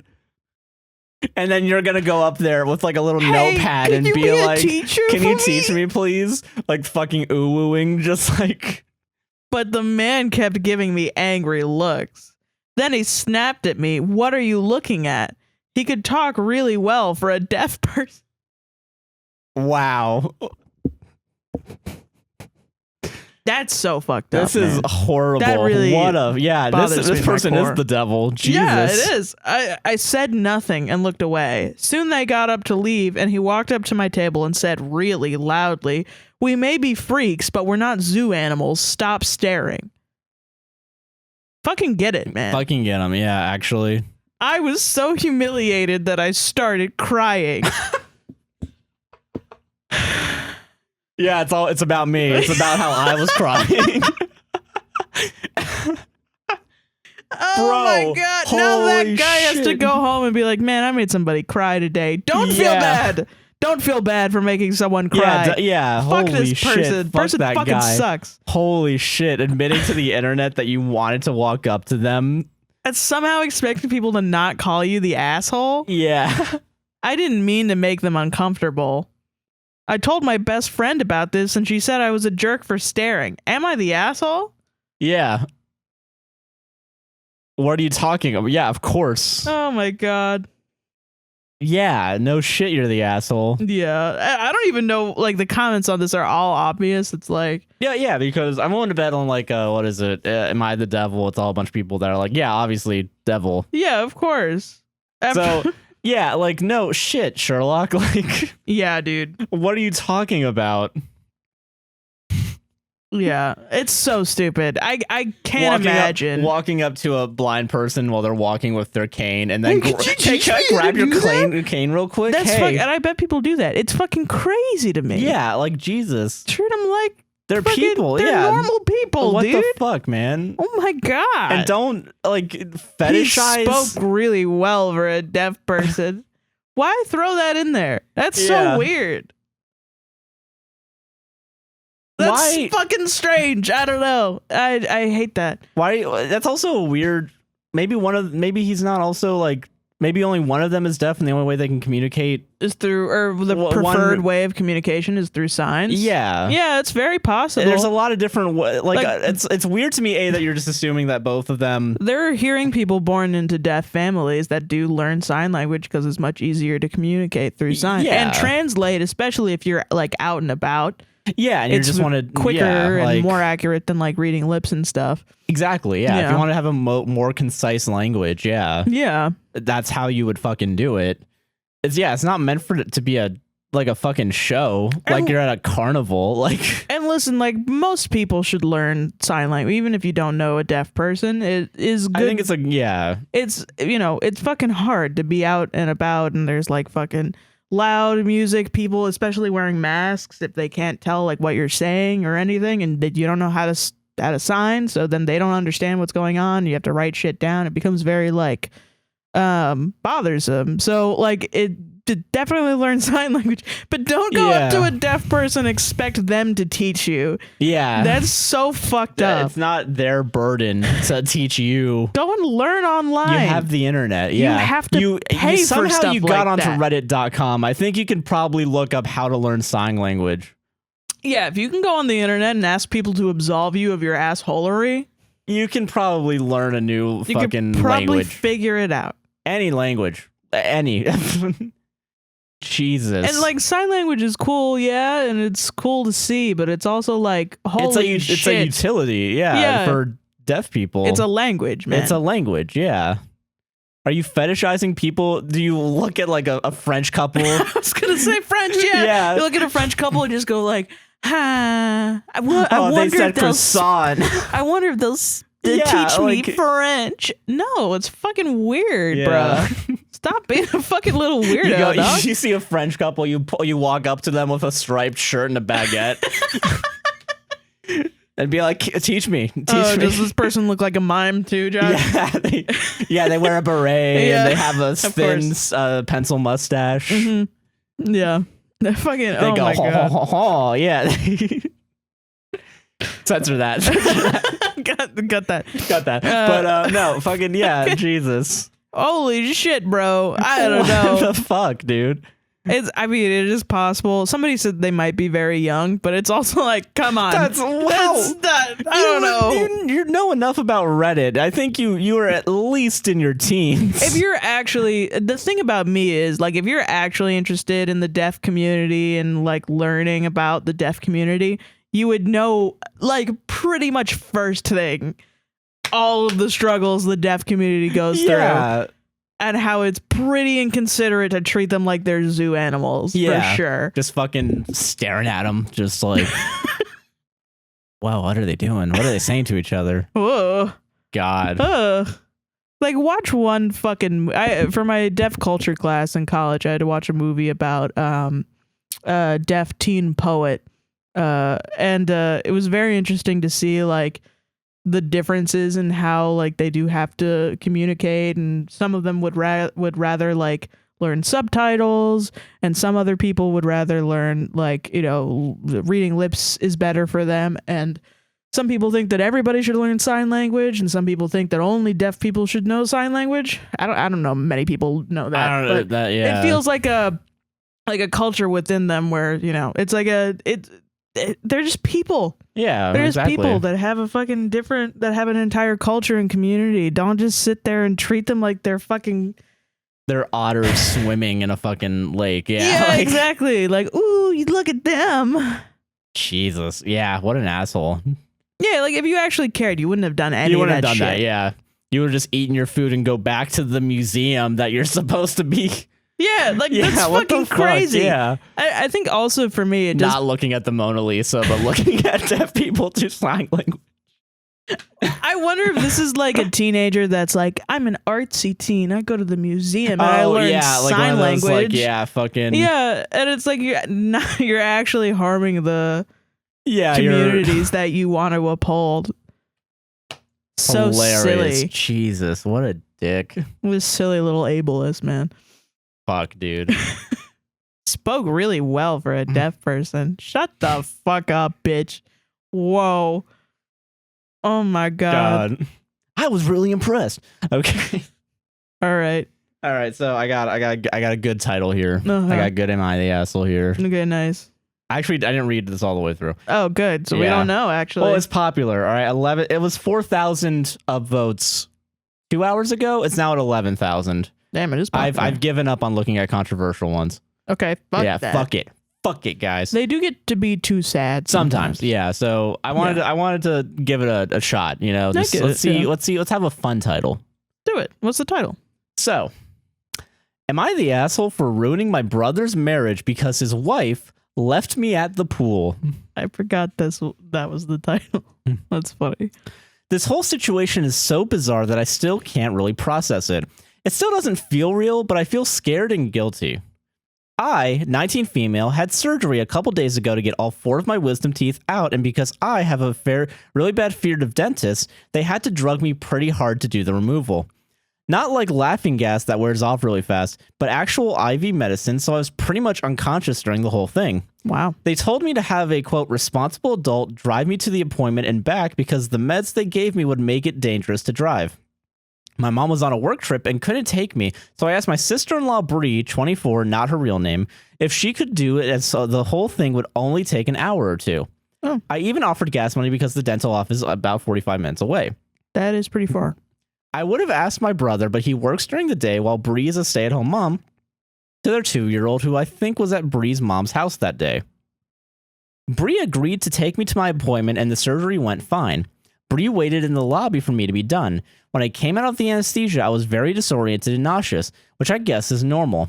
I had gauze shoved in my mouth to stop any bleeding, and Bree took me to her car after I was let go. I don't really remember much of the drive, but it felt like not enough time passed before Bree got out of the car and told me to come with her. I was really out of it and just followed her because the alternative was staying in the hot car. Long story short, we were at a pool? I was really confused, but once we were through the gate, Bree basically parked me at one of those little table benches, said she'd be back in a while, and said she'd be back in a while. Yeah, that's end of sentence. I was still trying not to puke and was really dizzy from the heat, 90 plus degrees, and the drugs, so I asked her to take me home, but she wouldn't. I guess since it was her day off and she didn't have my niece, she was meeting friends at the pool. I was starting to feel really... You can't fucking do that! Oh my God! I was starting to feel really sick and on the verge of passing out or having a panic attack, so I called my brother. I don't think he could understand me because of the meds and stuff in my mouth, because he hung up and I guess called Bree because she came stomping back over, cussing and yelling at me, and took me back to the car. What? I passed out on the drive home, but when we arrived, my brother had left work and met us in the driveway. He was screaming at Bree and she was crying. I was still pretty disoriented, but my brother took me back home and stayed with me until the meds wore off. That's when he told me he's divorcing Bree because of what she did, plus some other things he didn't go into detail about. Oh, what? It's been a few days since then, and Bree has been blowing up my phone, telling me I'm a bitch, and what a bitch I am, and how me tattling destroyed her family. Part of me feels bad because of my niece, and I wonder if I should have just dealt with it and waited for her to be done at the pool instead of calling my bro and causing problems. Am I the asshole? There needs... I need more context. That's fucking crazy. I guess this was the straw that broke the camel's back for the guy. Or she was cheating. Fucking maybe. Yeah, why was she at the pool? That's what I'm saying. I want to know. Usually when I think like, okay, you're going to a different place on the way home and it's a secret from your partner. Like, why would it be a secret from him? Yeah. If she's just going to meet her friend. Trying to fucking pound the pool boy, and then you get a call from your brother like, hey, why is my sister outside on a pool and gonna throw up and pass out? Yeah. She just came back from... Nah, she brought that upon herself, obviously. Yeah, like fucking... And she's just lashing out at anyone else because she ruined her marriage. She's ruined her marriage, yeah. Yeah, I really do wonder what those other details are. But or maybe she's just a selfish person in general. And that's the... This is the thing, yeah. Yeah, that's what I think it is, yeah. Because like, there's no fucking way... This might be enough, honestly, to... Would it be enough if I, like, I don't know, picked up Kayla from wisdom teeth removal and dropped her off in a pool. I wonder, because like I feel like because that's really dangerous. It is pretty dangerous. Like okay, first of all, it's dizzy and hot out. Even if it wasn't hot out, what if you got up and fell in the fucking pool while you were in the meds? Yeah, that's true. Yeah, that's one of my things. That's my first thought was like, yeah, you're gonna fucking drown if you go in that water. Yeah, because you're not going to be able to fully move your body, and if you don't float, I think just passing out in the heat in general could yeah, cause because you can get a heat stroke or fucking heat exhaustion, like brain issues. Yeah, yeah, and then like you pass the fuck out and you overheat, you're gonna die. Yeah, you could die from that. Yeah, that's pretty fucked up. Or just like even like if she left her in the car. Yeah, and then left her in the car just to fucking like heat up. Yeah, yeah, you'd be you dead. could cook a person. Yeah. It's pretty fucked up. Yeah, it's actually kind of a miracle that she was able to get out of the fucking car. Just fighting for her life at the pool. Yeah, so yeah, it's you know, not maybe funny, this but might, it's a little if you funny. put your, I guess, yeah, if you put your, like, if you're in, if anyone I knew put Kristen or Kayla in danger. Yeah, that would suck. Yeah, I would be like, I don't want to be friends with you anymore. Especially when it's like after a surgery. Yeah. Dude, like, okay, like wisdom teeth, you like have to like, you know, like if you're on the IV shit, anything that requires you to have an IV. Yeah. And then afterwards, like same thing of like if you picked up someone from like, I don't know, like getting their leg amputated or chemo or surgery, fucking, any surgery, any sort of thing. And you just don't you make them go and sit outside in the hot sun. Yeah. That's fucked up. Almost for sure happened in Florida. Like, oh yeah, yeah. This is a Florida person. I'm thinking about it in the Florida heat. I'm like, you could literally kill her. Yeah, literally. You literally could. Yeah. Oh god, humid heat too. Like Jesus, where it feels like 3 digits. Yeah. Or it is 3 digits. It is 3 digits. It could be 3 digits. Yeah. No, I would fucking. Is there any more context in the comments? Let me see. I'm curious. Let's see. Fucking don't downvote assholes. I know. We know. OP, you are not the reason they're getting a divorce, but if you find out the reason, please come back and update because inquiring minds would want to know. I want to know so bad. Yeah, let me see. Fucking someone else apparently made a fucking limerick. I don't know why. Yeah, I haven't seen anything from OP yet, so I'm willing to bet this is probably that's exactly it. This is the one that broke the camel's back. I wouldn't be surprised if she mistreats the niece. Parental responsibility, have fun with friends, and this was the last straw. Oh, I see. To be honest, it was a pretty big straw. To me, it's literally instant divorce reason from 0 to 100. OP could have died. If my fiance had neglected my sister like that after agreeing to do supervision, she would be out yesterday. True. That said, OP is obviously not at fault. People who do bad things always blame the snitch, while OP has the stitches already. But yes, sister-in-law dug her own grave there. At least she didn't dig OP's. Truth. Yeah, because I think you could easily die. Yeah, I think you could actually. Yeah. Jesus Christ. That's a pretty dangerous play. Yeah, because okay, not even that. Okay, yeah, like, falling in the pool is a little bit much even for me. For an example, slippery surface though. Truth. And you're walking and you could slip and fucking crack your head. Yeah. Yeah, dude. Yeah, no. Especially fucking... like if you're falling into a pool. Like, especially like if you slip and fall into a pool, you could crack your head at the bottom of the pool too. Exactly. Yeah. No, it's not good. Yeah, not good. A lot of shit could happen if you're not aware at the pool side. If you're drugged out. Out of your fucking mind. If you're at the level where a doctor tells you can't drive a car, you shouldn't be near a pool. You shouldn't be near anything. It's summer, baby. Hot girl summer. I gotta meet the girls at the pool. I gotta go. I gotta go get my fucking tan on. You know, like in Stranger Things when it's the racist lifeguard and you want to fuck him. Yeah. Everybody wants to fuck Billy, regardless of how racist he is. Jesus Christ. Yeah, not the asshole. Wow. Yeah. Wow. So fucking. Yeah, I think that's actually instant divorce. Actually, the more I think about it, kind of. Yeah, it's pretty bad. Okay. All you had to do was drive there and drive back. And she gave 45 you money. And gave, Oh my God. Okay, Aaron has to go in for something for. Oh my God, I would kill you. Yeah, exactly. Yeah. I would fucking kill you. Exactly. Holy shit. Yeah, no. It literally would fucking anyone I care about. Yeah, I would square up, I think. Yeah, I think that's instant getting the fuck out. Yeah. I can't wait for the What Would You Do episode. Your friend is going to faking Oh my god. John Quinones. And it was just like some white lady and then like a little like a tiny kid that just got their wisdom tooth taken out or something. Yeah. And then she's just like, oh yeah, he just got back from the dentist, whatever. On the phone with the shoulder, putting the wheelchair there and putting the kid just like laying him down on the hot concrete.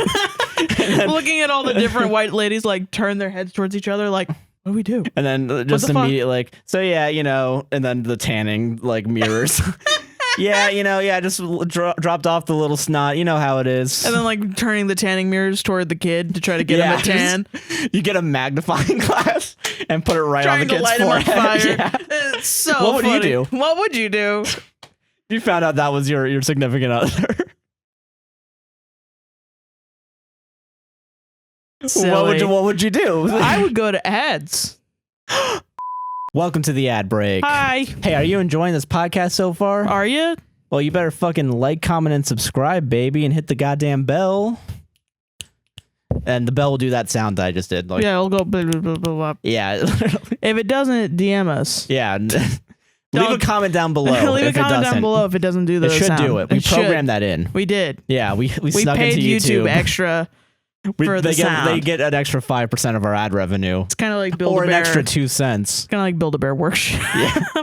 Yeah. Yeah. But if you want to help us support the podcast financially, there's a couple ways you can do it. Which ways, Josh? Well, you can go to patreon.com/APWSTR or buymeacoffee.com/APWSTR. What? With Patreon, you will get exclusive content, ad-free releases, and early releases as well. As well as your name at the end of the fucking video. Exactly. If you do $5 or more, so we have a $5 tier and a $10 tier. Yeah. If you do either of those two, we'll put you in the end credits and in the description.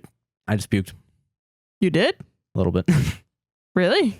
I felt like I did. Do you want water? Yeah. Okay. But yeah, guys, so listen, I might be puking, but you won't be if you get the $5. Okay.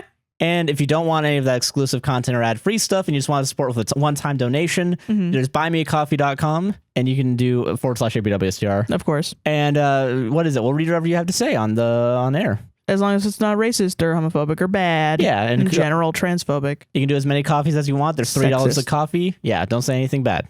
And we actually do have one. We do. They the only thing they left was a little heart emoji, like a little heart emoticon. Oh. Yeah, they did the less than 3, and I thought it was cute. Whatever it is. Yeah, the thing. Yeah, 1 second. Let me see. I got pulled up. Hold on. It happened sadly like right after we were done recording last week's. Yeah, like immediately after. Yeah, and I was like, damn, you guys just missed it. I would have re-recorded everything. Came from Celine. Hi, Celine. They gave us 5 coffees, and they had a nice little heart emoji. Oh, that's nice. Heart emoji, or not emoticon. Less than 3. Less than 3 to you as well. Equals 3. Your favorite Martian?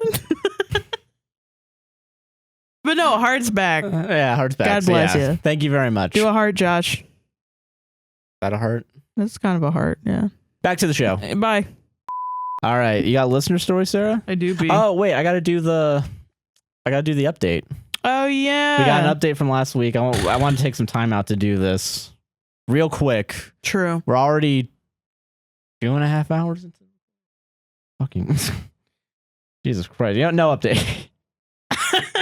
Fuck the update. Fuck the update. All my homies hate updates.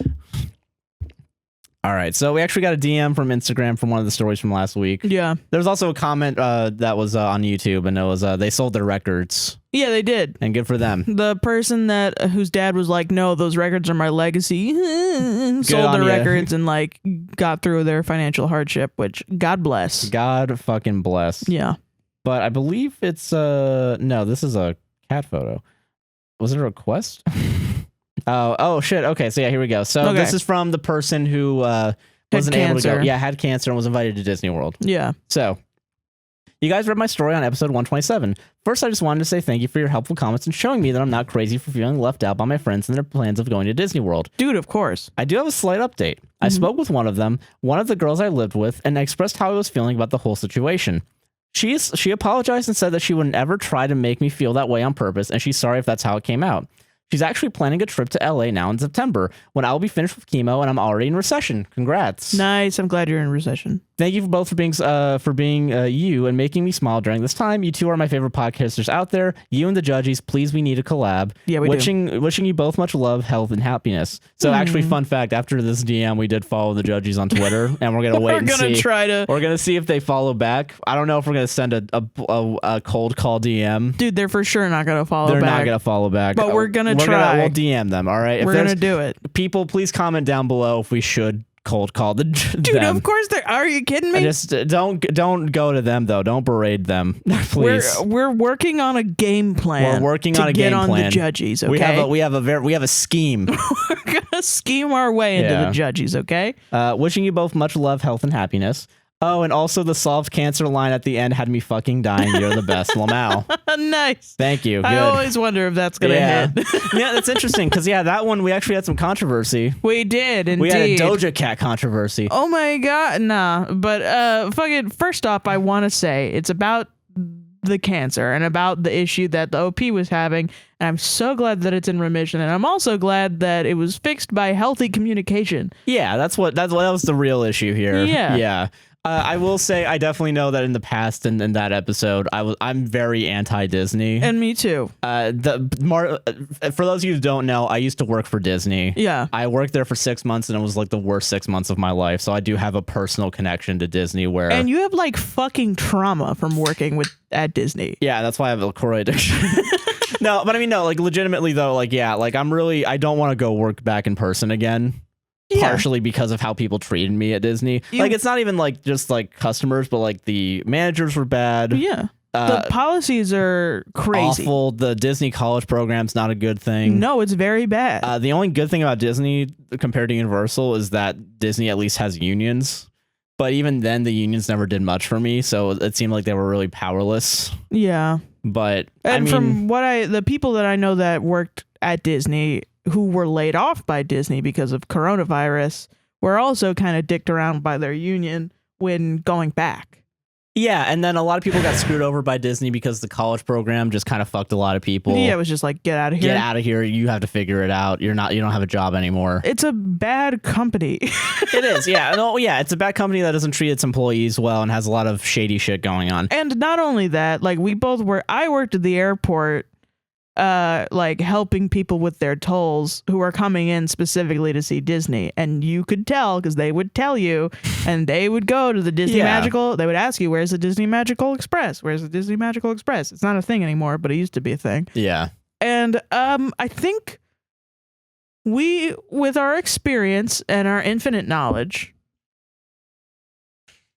I'm just gonna put my mic over here. You are allowed to tell you, audience, who listen to this story of an OP having cancer and not wanting to go to Disneyland because she has fucking cancer, and you turned around and went, "Why do you guys hate Disney so much? I don't understand." I want you to realize that we're right. And listen, I don't really care. Like, you can go and enjoy Disney. I don't really give a fuck. Yeah, you guys can enjoy Disney. Yeah, I'm not going to stop anyone from enjoying Disney. But similarly, we're allowed to not like it, right? Yeah. Exactly. Yeah. We have different opinions from you. On that matter, yeah. On that matter. And on many matters, probably. I don't know. Are you going to feel personally attacked if your friend is like, "I don't like the thing that you like"? No, hopefully not. Jesus Christ. Yeah, so yeah, again, we're not attacking people that like Disney. We're attacking friends that were really shitty to OP for because they wanted to go to Disney really bad. Yeah, because they wanted to go to Disney and put OP real bad. in a dangerous situation. That's what I was really the most upset about. And pretty much. Yeah. And also it seemed indicative of like the people that are selfish that want to go to Disney that we contacted all the time because contact is a weird way to say that, but like experienced because of our jobs. Yeah. And I don't know, saying, "Why do you guys say Disney's not so bad?" kind of invalidates our experience. A little bit, yeah. So being customer service workers and getting constantly shat on by people who just want to go see this fake mouse. Yeah, so that's our like side of it. So in case you guys needed more context, that's why we were upset last week. Well, and also I'm not gonna fucking deal with it anymore. And not even specifically about the commenter on the last post. I don't really care. That person was nice. Yeah. When they brought up their criticism, and I think it's valid criticism. I think we went a little bit too hard. Yeah. But then there were other people on TikTok that were like, just because you guys are blah, blah, blah, doesn't mean it's a good thing. And then went further to say, OPS cancer, they shouldn't go anywhere. I don't understand why they want to go to Vegas either. And I'm like, well, okay, this is where the gloves come off. Shut the fuck up. I think some of those comments are probably not great. Like, I don't want people like that in my audience. I don't want somebody that's going to turn around and say, oh, you have cancer, you have to take personal responsibility, blah, blah, blah, blah. No, fucking everybody has feelings. Yeah. Everybody has feelings. Just because you want to suck the dick of a fake mouse doesn't mean that. Those comments specifically give me the vibes of like whenever we say that's what happens when you date a capitalist, and there's that one comment that's like, what's wrong with capitalists? Exactly. That's what it feels like. But and it's like, specifically for one company. This is not the podcast for you then. Yeah. You can leave. Yeah. You can fucking leave. We're gonna say that Disney sucks because we have personal experiences with Disney and we don't like them. And I'm not going to change my opinion for people just because they think that my opinion is wrong. No, I think that's ridiculous. And I will for money. If Disney came up with $1 million check tomorrow, I would greatly appreciate it. That's funny because arguably I think you were harsher on Disney in the moment in the last episode. Well, I mean, yeah, because I had fucking Vietnam flashbacks. Yeah. Yeah, you have Vietnam fucking flashbacks. It's a fucking terrible company. Jesus. One of these days, I'll just do a whole episode on my experiences with Disney so you guys can get it. I mean, I don't know if people will get it because we said in the last episode, we work in customer service in Orlando. So we have bad experiences with Disney and people still were like, what's wrong with Disney? Well, I think most people on TikTok miss that just because they don't go for the context. No, it was in the TikTok. Oh, never mind. Yeah, that was the other thing that got me was like... I know I edited these. I don't remember them. Well, I watched it. I was like, I thought, oh, maybe they missed the context somehow, giving them the benefit of the doubt. And I watched the TikTok again, and it's in the TikTok. And I'm like, we told you what's wrong with it. Yeah. We told you. Okay, then. All right, then. Never mind. Yeah. I don't remember. And that was kind of what, I didn't get like super pissed off, but I was like a little bit like, guys, what is going on? You care more about a company than somebody getting cancer? Yeah, that's kind of shitty. Yeah. It's pretty shitty.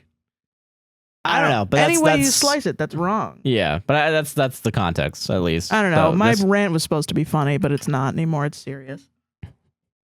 I was going to do this like funny, exaggerated, over the top, like, you know what?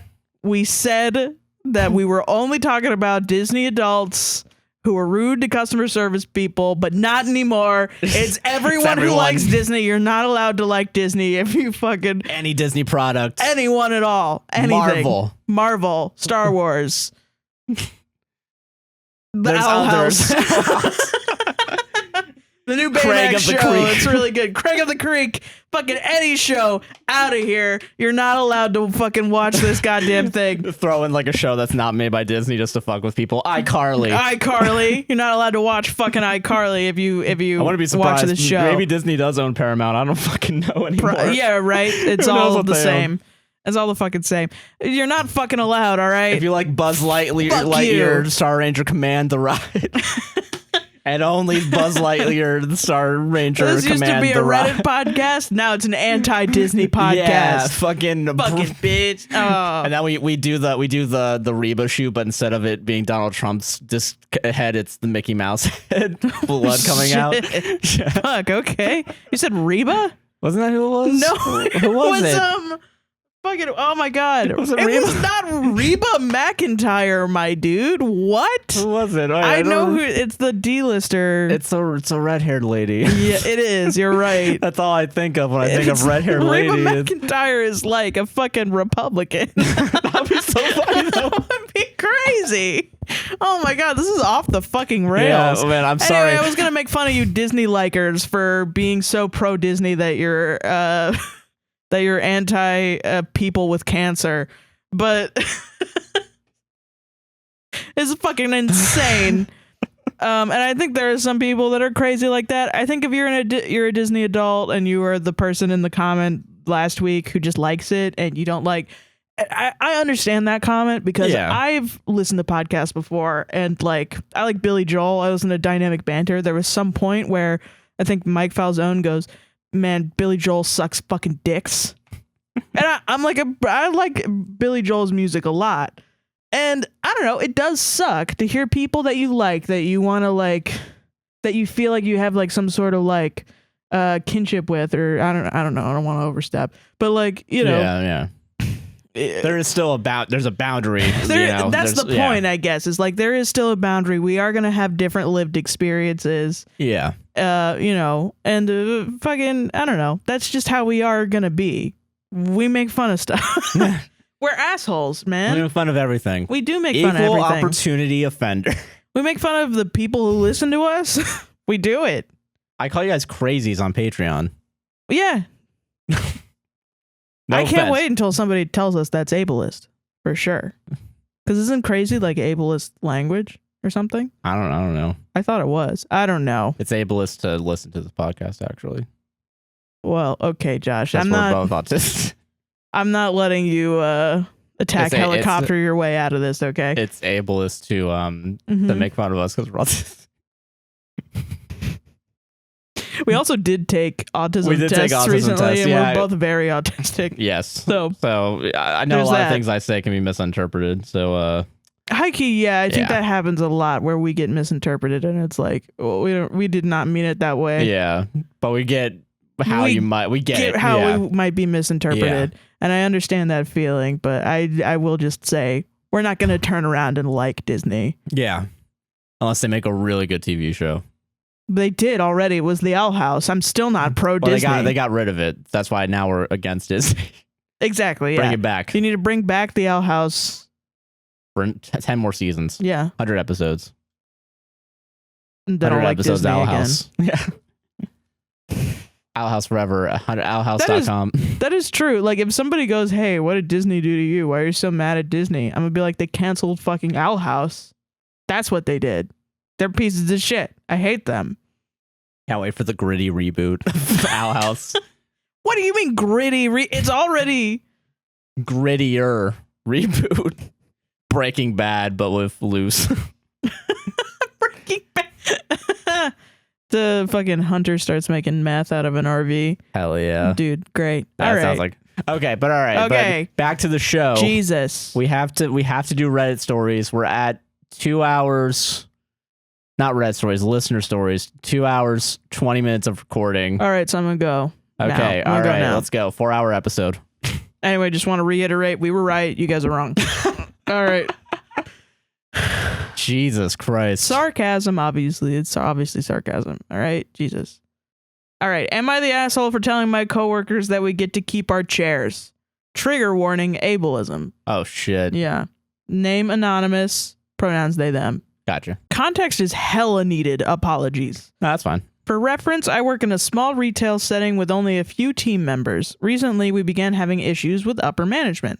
The main problems were microaggressions, some instances of borderline homophobia, and ableism. Oh, shit. We had all been working with HR to get these issues resolved, and on the day of the initial situation, I had just been on the phone with our HR rep to discuss everything and had brought all of the above up to her. For reference, I am a white disabled person. On the day in question, our visual merchandising manager was in the store. He tried to remove our chairs, but those of us there had a conversation with him and we were able to keep them.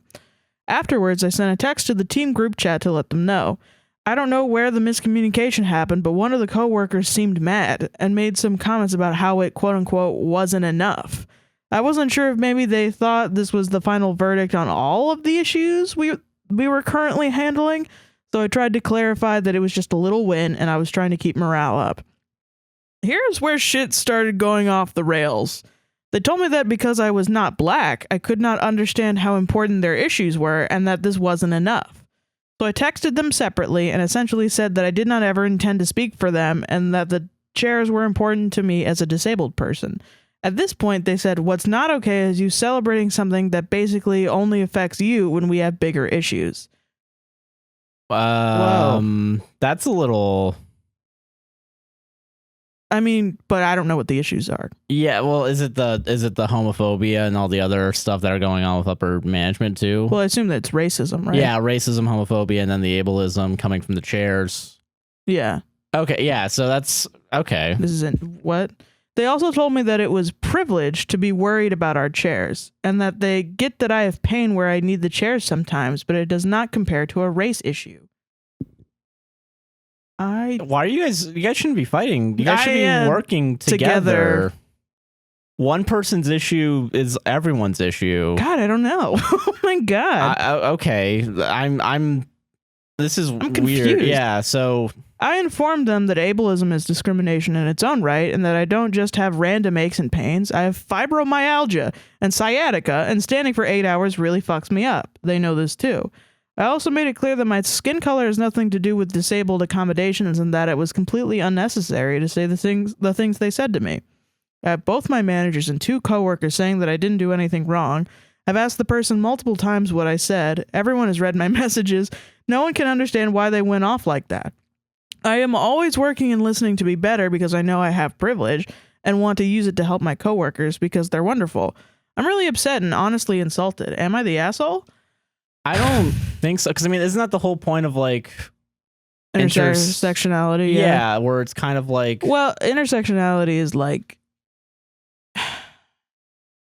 I don't know. I'm not the best person for this. Me neither, man. I don't fucking know. But okay, but like... It comes off like they're diminishing OP's problems. Yes. Because I don't understand why they wouldn't want the chairs. Yeah, that's the thing that because I really do believe in, like, because, like, what is it? Like, if they go after one group, they're going to go after another and until they can. It probably is that they're worried that the chairs are the only thing that's going to be resolved and the racism is going to continue. And that's something that makes them afraid that a white person is heading this situation because they're only going to get their issues resolved, and then everybody else is going to have to deal with racism still and homophobia maybe. But I mean, I don't know. I think it's a little presumptuous. I'm also not going to tell a black person what their lived experience is. Because like I can definitely understand. I can understand the worry. Yeah, I like can 100%. For sure percent understand that worry. I just think the wrong thing to do, which I'm not going to tell anybody what to do. This is especially a black person, but like I think it's not productive to go and tell somebody that. Yeah, there's a more productive way of going about, like, what is it? I can I can understand being concerned, and I can understand that if you want to raise concern, fucking raise those concerns. For sure. Yeah, I think it's another thing to like yell at somebody, especially someone that also has with the like. Well, I get the feelings behind it. I get that. And I also get telling a black person not to yell or something about a situation is kind of shitty.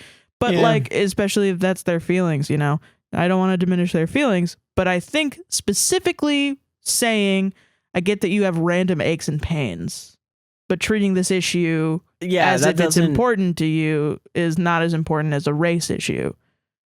Is like, and then it's at the point where you're comparing issues. Yeah, you're you know, that's the kind of shitty thing. But I mean, I'm not disabled or black, or a minority, so I don't know exactly what the intersectionality is of these issues. I'm not gonna pretend like I do, but from where I am right now, it doesn't feel productive to compare the issues. Yeah, that everyone in that company should band together to get everyone's issues resolved. Yeah, but I think that is what the person wants to do. Yeah, I just think they're going about it in a combative way. Yeah, and that's not great. But like that's how they're choosing. They're choosing to do it. And I think if for OP, I guess the advice is to make it clear that you're going to care about their issues. Yeah, that's because I mean, it's just if you guys like fucking like I mean I don't want to say the unionized word.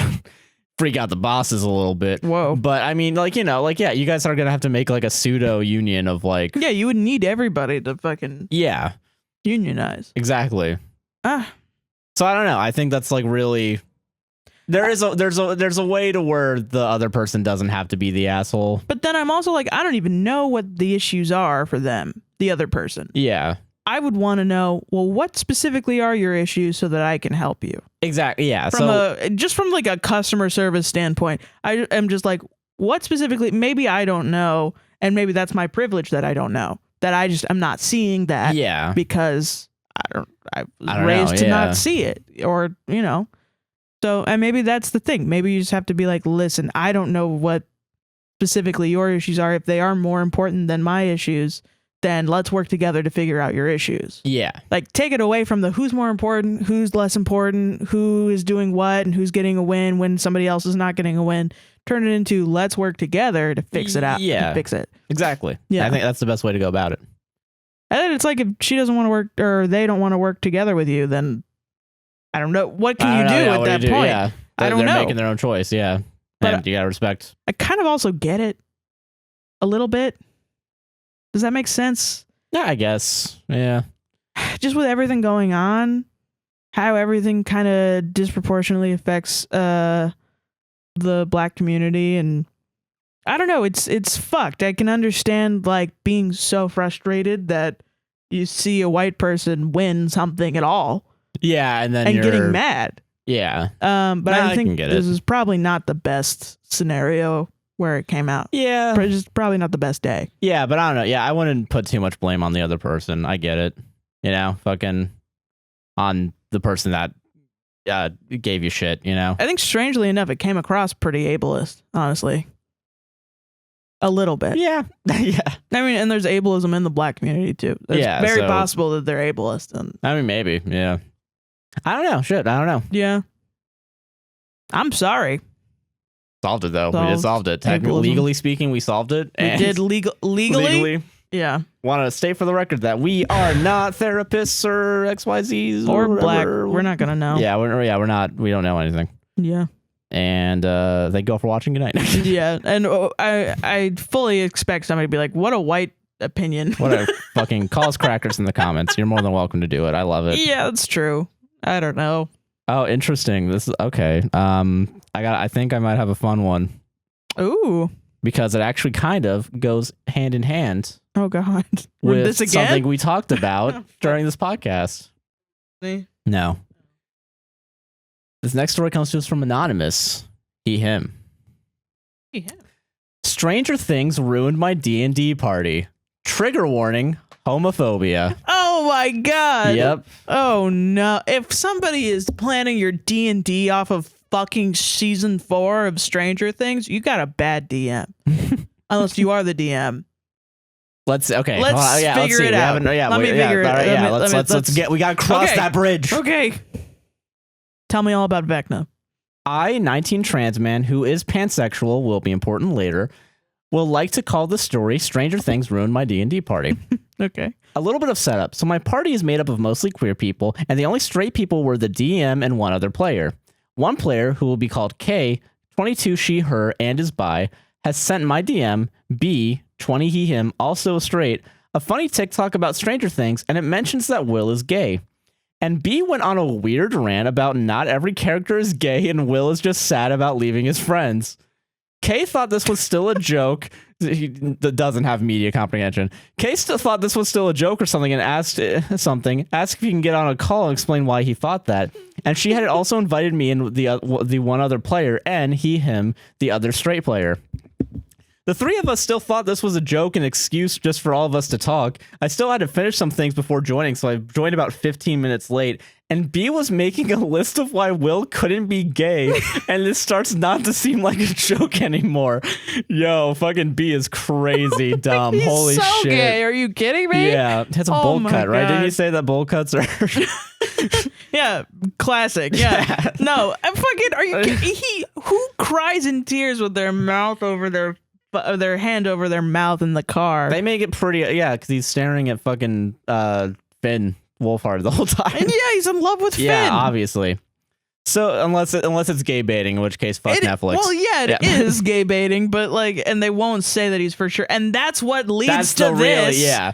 So fucking Stranger Things, Duffer Brothers ass bitches. Yeah. So after a few minutes of talking, Kay texts me if she could talk with me in private. So we get into a separate call, and she tells me that B had said something along the lines that we as queer people see things through a sexual lens, and that is why we think Will is gay, which made the both of us very uncomfortable. Yeah.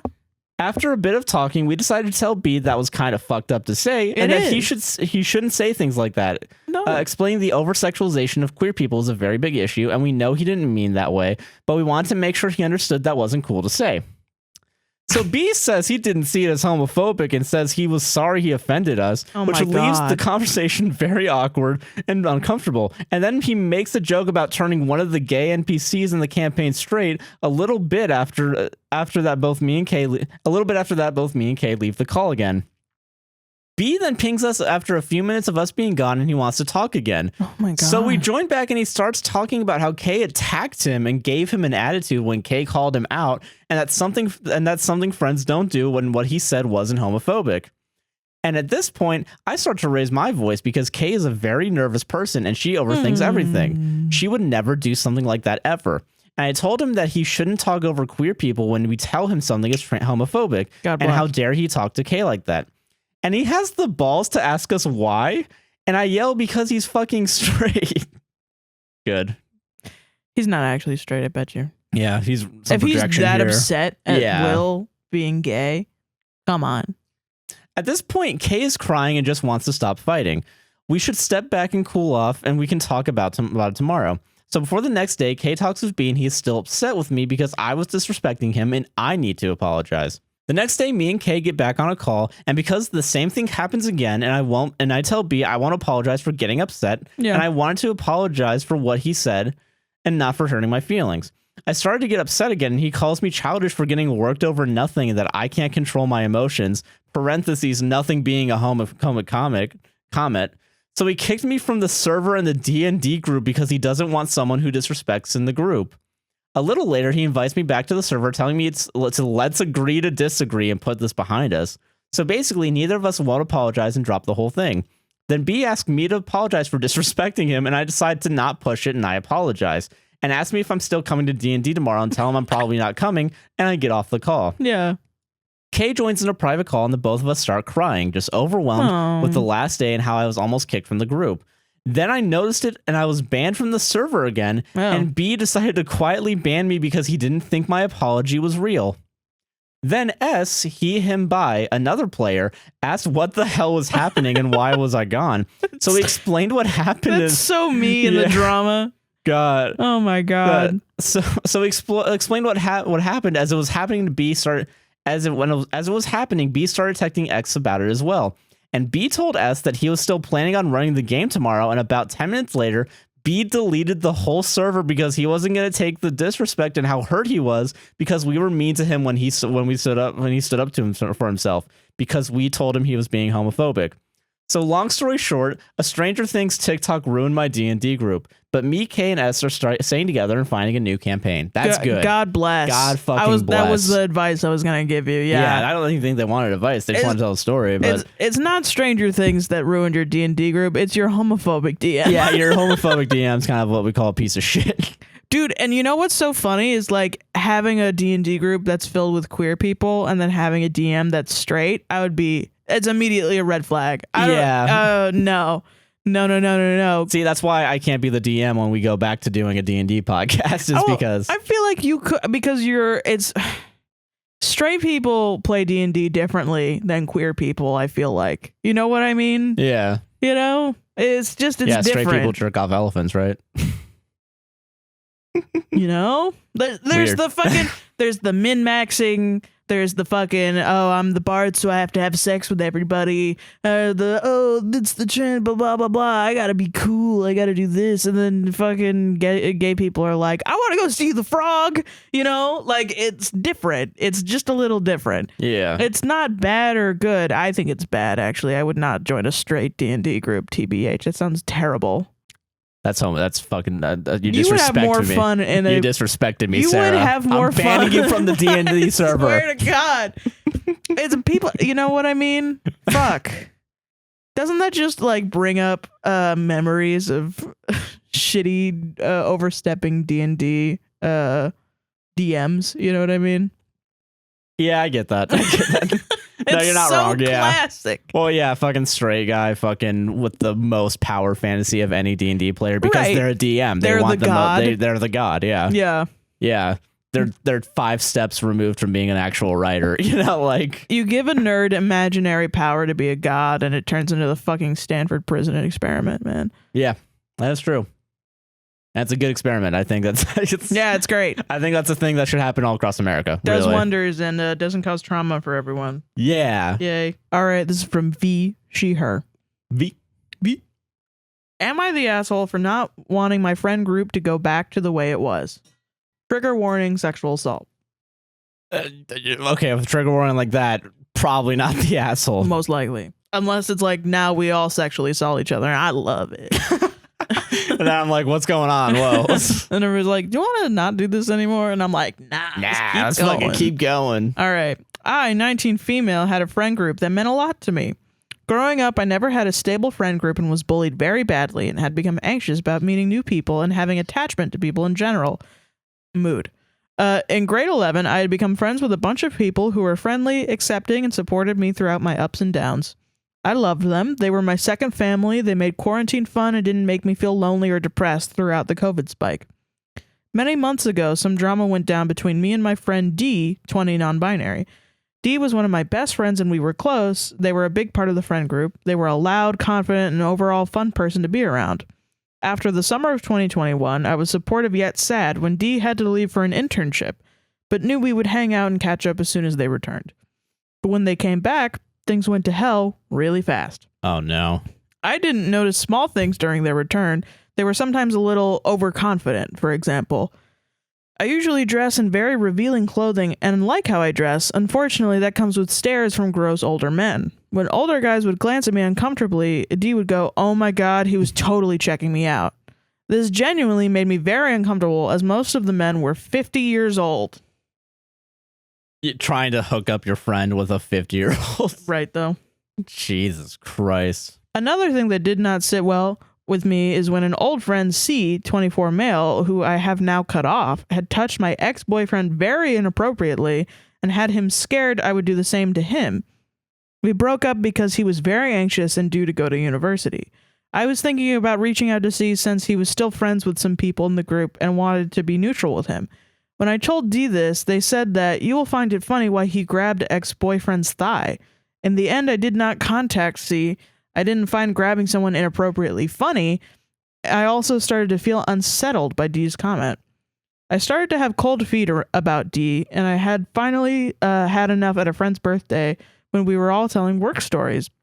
When it came to my turn to share, D had rudely cut me off and continuously told me how unconfident I was. Whoa, what What? the fuck? I think they meant it in a very different way, but how they said it was extremely condescending and rude. I couldn't even finish my story because D caught me off to share what they had to say, almost like they were trying to one-up me. That night, I went home and called my friend E, 20 female, and asked for her opinion. I ended up finding out that D had been bad-mouthing me behind my back, saying I was childish and needed to grow up. What? This broke me a bit, considering I was already going through a lot with university, juggling 2 jobs, and commuting a 2-hour drive from my university to my hometown. For context, I have a job where my university is and a job in my hometown. Both pay super well, so I've gotten used to commuting. I had written a lengthy text to D saying how I did not appreciate how they treated me at the party, nor behind my back. D had read the text and then ghosted me. What a surprise. Damn. Jesus. I had gained a lot of trust issues from this, believing if I open up to people and share things that bother me, they will stop talking to me. I'm sorry. That sucks. Through some friends, I've heard that D thinks they have done nothing wrong and that I am jealous of them because they have a better life than I do. Dick. Jesus What a dick. Christ. Jesus, why? On a separate occasion, 4 months later, an old friend of mine who didn't treat me very nicely met up with me to apologize for being mean to me throughout high school. Oh, that's good. During this time, we saw D in the town we were meeting up at, but didn't talk to them. The next day, a friend of mine told me that D had come up to them to say that me and my ex-friend were talking shit about them and that I am a horrible person for doing so. D is weird. Yeah, D's doing a lot of weird shit right now. Strange behavior. Yeah. At this point, I was done with D and their immature behavior, so I moved on with my life and ignored them. Most of my friends in the group had talked about how this summer won't be the same, or I miss the old friend group. A lot of my friends had talked to me asking if I would put this drama aside so we can have our normal friend group back.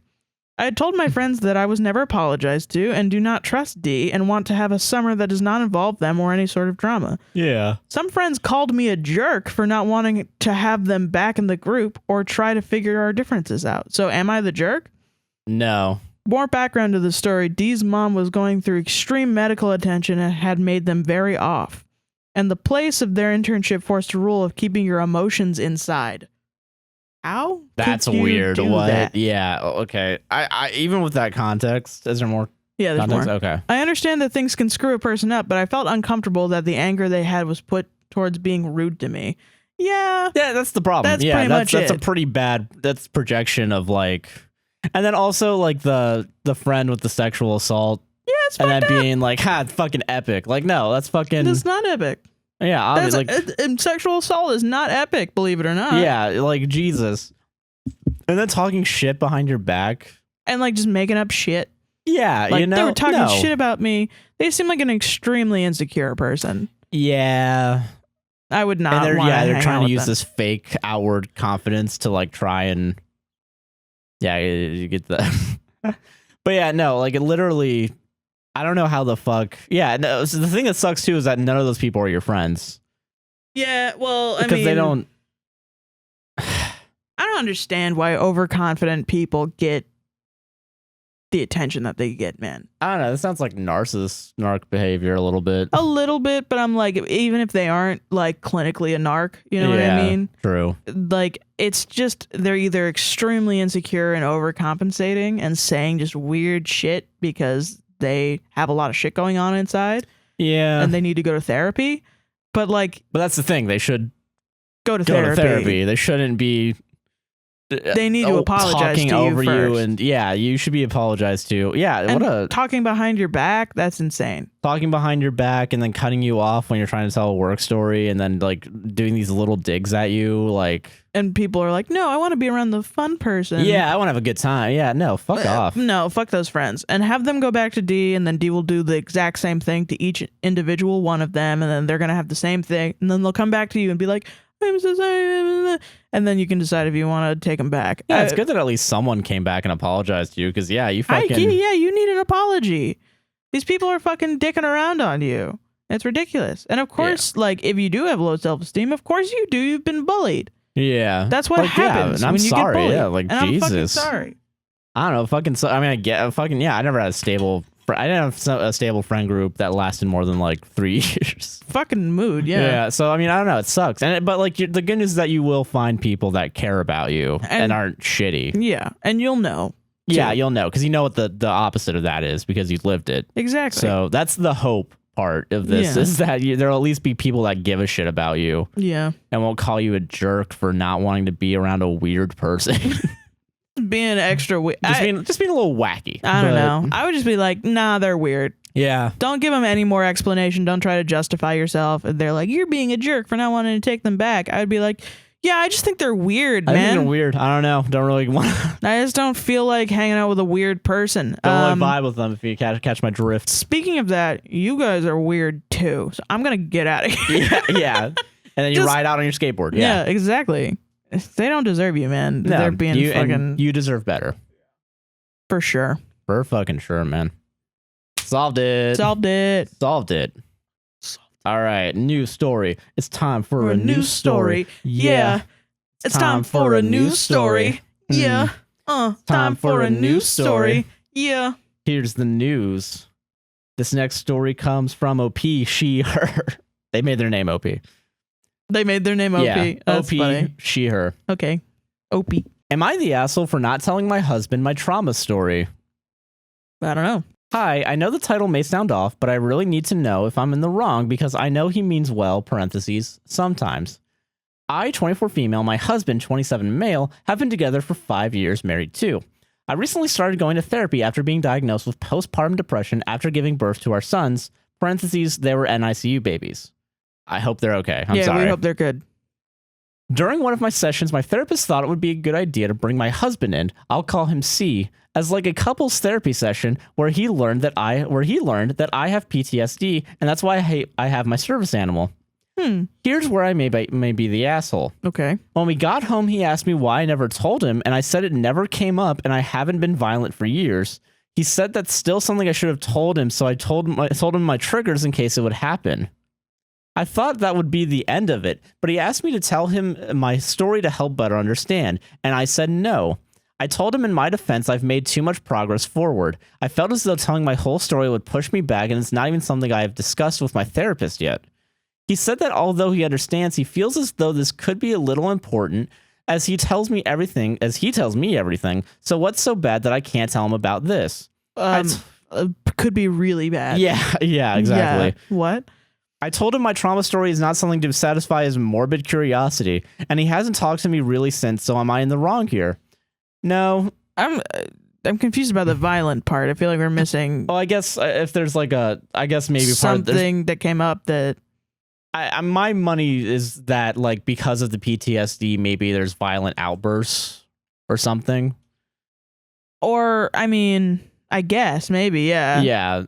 That's the only thing that makes sense to me. Well, PTSD doesn't always mean violent outbursts. But yeah, but it that might could be that they were violent in the past or something like that. Yeah, there's something there. I mean, is this missing context? But I'm not going to pressure you into telling us your you don't have to tell us the story. Yeah, if you don't want to tell your husband, you're not going to tell it just sounds like people into the internet. Yeah, exactly. So, it just sounds like your husband doesn't know how trauma works, which, I mean, to be fair, not a lot of people do.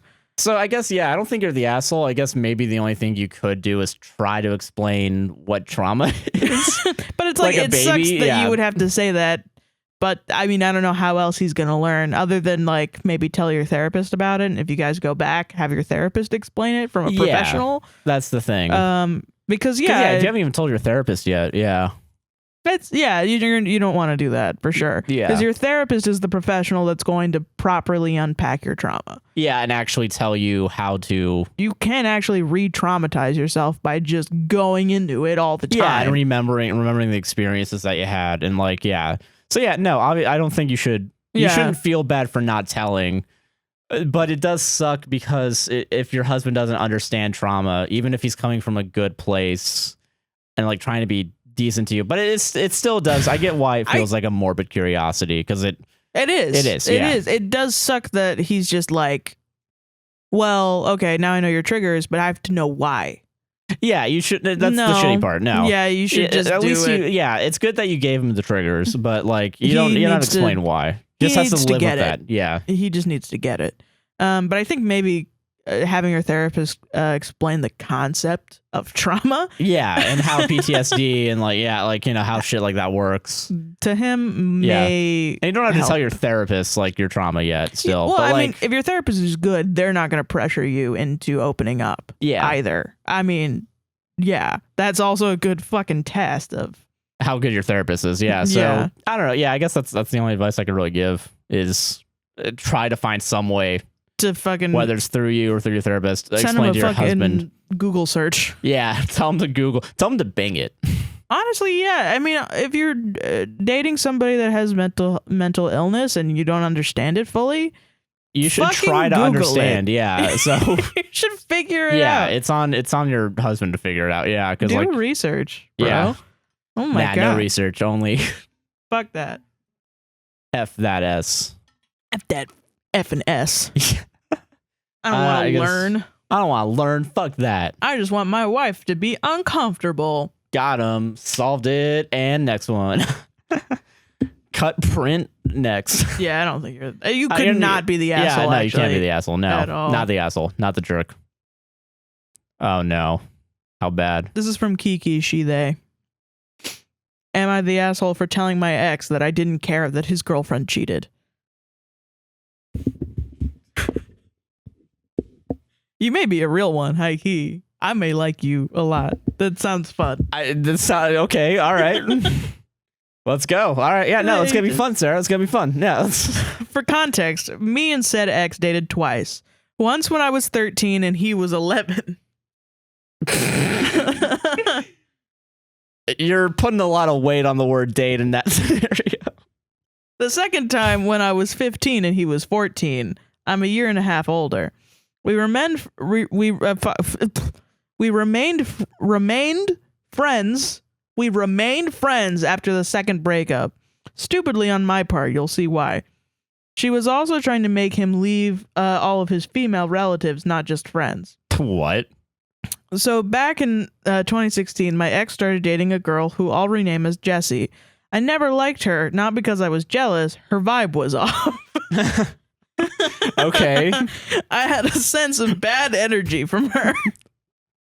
Bro, telling awesome. telling your fucking boyfriend that Your ex-boyfriend. Your ex-boyfriend that it's his girlfriend. Because the vibe was off, you deserve to get cheated on. Obviously, she knew me and her boyfriend dated. She didn't like me for that sole reason. Parentheses. Duh. For the next 3 years of their relationship, she would threaten that she'll leave him if he don't block me. He did repeatedly for 3 years. Okay, so he just like unblocked and reblocked. Yeah. At some point, I told him, just keep me blocked. I'm not trying to be the reason y'all break up. Yeah. I mean, yeah, it's fair, like, who fucking cares? Yeah. One day in January of 2019, Jesse asked me, why did we break up 4 years ago? At this point, I'm 19, seeing someone, yes, active at that point. I told her the truth regardless of how she felt. And again, she got mad, threatened me and her boyfriend. He blocked me once again. I got mad, told her that's why your boyfriend is a catfish. Oh, shit. Oh, fuck. They're long distance, as were we, and our friendship was long distance. I'm in Utah, he's in New York, and she's in Texas. All this is happening over the internet. What is going on here? What are you guys doing? Holy shit. I don't trust any of you guys anymore. All of you guys doing this. This is a mess. You're amazing. Oh my god. What the fuck is going on? To hurt somebody. I told her repeatedly I didn't want him. I'm seeing someone in real life. That's a good dunk. That is a good dunk. Really, I can't you're can't so deny good at that. dunking on people. Naturally, me saying he's a catfish made him mad at me. We didn't talk for 6 months. Why would that make him mad? Why would it make him mad? You're so funny. What are you doing? This is awesome. I provided proof for her, by the way. Okay, 6 months later, he messaged me on Instagram, pleading for forgiveness and dumping on how the whole time she was cheating on him with her ex-boyfriend, who she was still friends with. Didn't know that till then. Ironic. I told him I don't care. By then, I found out he was cheating on me during our relationship a month prior. All right. Because the girl told me and gave me proof. Our mutual friends told me I was an asshole for saying that, but I didn't feel like I am. Saying he's a catfish was out of line. I can admit that, but it was just facts. I left out a lot of important details. Yeah, you left the most important one until the end, which is he cheated on you, and that's why you didn't. So you're not the asshole. Yeah, but like, and you're the best person in the world, dude. Oh my god. I can't. Yeah, that's so funny, bro. Ex-boyfriend gets an annoying girlfriend that is just like, I hate your ex, I hate your ex, I hate your ex, blah blah, is just fucking harassing you, and then blocking and unblocking, and then blocking and unblocking, which is such a weird. You turn around and be like, he's a fucking catfish. I'm seeing someone in real life, bitch. Wild. That's so a little wild. That's so fucking awesome. Jesus Christ, dude. Oh my god. And of course this is like teen shit. And yeah, it's this is just beautiful. All teen. Yeah. Like, yeah, I think if you turn into an adult and they're still on this kid shit, you know. Yeah, true. You're not long wrong. Distance and cheating. I don't think long distance is kid shit, honestly. I think it's something that could work. No, the cheating is kid shit. Doing it while you're a kid is like, I mean, it's barely even real. It's barely even real. Come on. True. And then fucking cheating, it's like at some point the cheating for sure is kid shit. Yeah. And the stupid block her and I hate her and this that and that fighting all the time. So stupid, so petty, so high school, so middle school. Yeah. I totally would be like, I don't fucking care. Yeah, honestly. Are you kidding me? Oh my god, you're funny as fuck, man. That's very funny. So funny. Nice. Fucking solid, dude. Solid. That's a great story. God. You know what that reminds me of? Those Roblox stories. Yeah. It's like, let's do age face reveals. Jesus. All right. Fuck. Oh man, All right. Next story it's very good. comes to us from Anonymous. Mhm. He, him. Okay. Am I the asshole for telling my uncle not to bring my cousin to my graduation? Trigger warning, transphobia. For some background information on this situation, I'm a trans man, 18, and my uncle is well into his 30s. Anyways, I've recently come out to my family as trans after being in the closet for the past 4 to 5 years. I put off telling this side of my family for as long as I could because they have very strong opinions on this matter. Oh, God. But I have started HRT, currently 4 months on T. Congrats. God bless. I thought that it was only fair to let them know what was going on with me. To make a long story short, my uncle has some serious issues and has a gross attachment to me. Ew. At this year's Easter, we had a chat that I'm now realizing was absolutely disgusting, and I should have shut it down immediately. But I'm a people pleaser, so I spilled my guts to him to make him, quote, more comfortable with my transition. From this conversation, he set up the boundary that in front of my cousin, 5 years old, that I had to be dead named and misgendered so as to not confuse them. I respect this even if I don't agree with it. What? Fuck your uncle. Holy shit. Holy goddamn shit. My graduation was around the corner and was stressing me out.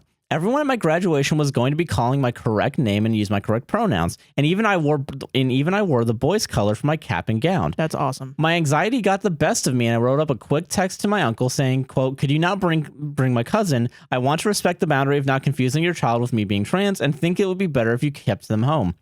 I didn't think much of it till my uncle texted back, blowing up at me for this and telling me that, quote, all I would have to do was respond to my dead name. That's it. He went on a rant about how, quote, this new me is hurting him and his family. Fucking shut up, actually. Fuck your holy shit. Just fucking suck my dick, actually. I haven't replied. My graduation is over now, and I'm off to college in a few months. I understand I should have worded my text differently or even called him. No. You shouldn't have even texted him. He Honestly, should have showed up and just fucking respected you. Yeah. But I don't think I would have gotten a different outcome, and I didn't want to be yelled at over the phone. I'm currently not speaking to him, and it is making my grandparents upset. I don't fucking care. Yeah, fuck them. So upset to where I got a passive-aggressive graduation card basically saying I should forgive and forget all of this because he's family. Keep that for later. Keep that for later for sure. Yeah, I'm so sick of being the bigger person when it comes to my family and them not respecting me. Yeah. I know this is not. I know that I'm most likely not the asshole for this, but I can't shake the feeling that if I just shut up and deal with it, I would still have an uncle and my grandparents wouldn't be disappointed in me.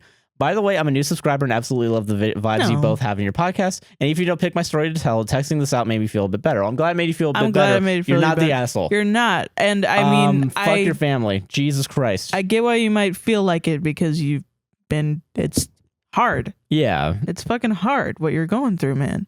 But like, no, honestly, no, you don't have to. And the more you grow up and the more that you transition into the body that you were supposed to be born in, and the body that you want to be respected and as deserve, then fucking the more you're gonna be like, no, I actually don't owe anybody to respond to my dead name or my old pronouns. You should not have anyone call you by your dead name. It's your fucking. And actually, that's very. They should respect your pronouns, respect your fucking name, the name you chose and you get to have for yourself. And it's honestly not hard to be like, hey, by the way, your fucking cousin is now a boy. They just don't want to explain to their kid anything about trans stuff because they don't want to have their kid grow up and be trans because they're transphobic. Yeah, you have a transphobic uncle. That kid is going to figure it out. Yeah, that kid's going to figure it out, and it's not your fault for being trans. Yeah, it's the transphobe's fault. And it's his fault for being a bad parent and a bad uncle and a bad family member to you. Oh yeah, for sure. That's fucking ridiculous. That made me very fucking mad. awful. I'm so sorry. I'm sorry.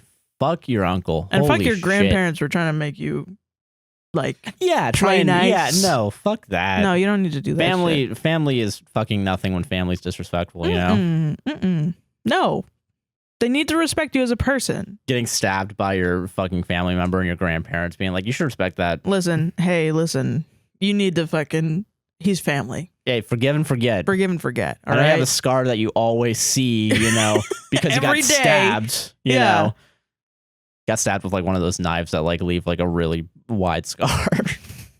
And then your grandparents are just like, that never happened. Just forget about it. I don't know. Fuck them. Like shit. I don't know. Fuck this shit. It makes me so fucking mad. I don't know. Yeah, like shit, man. It's just shitty.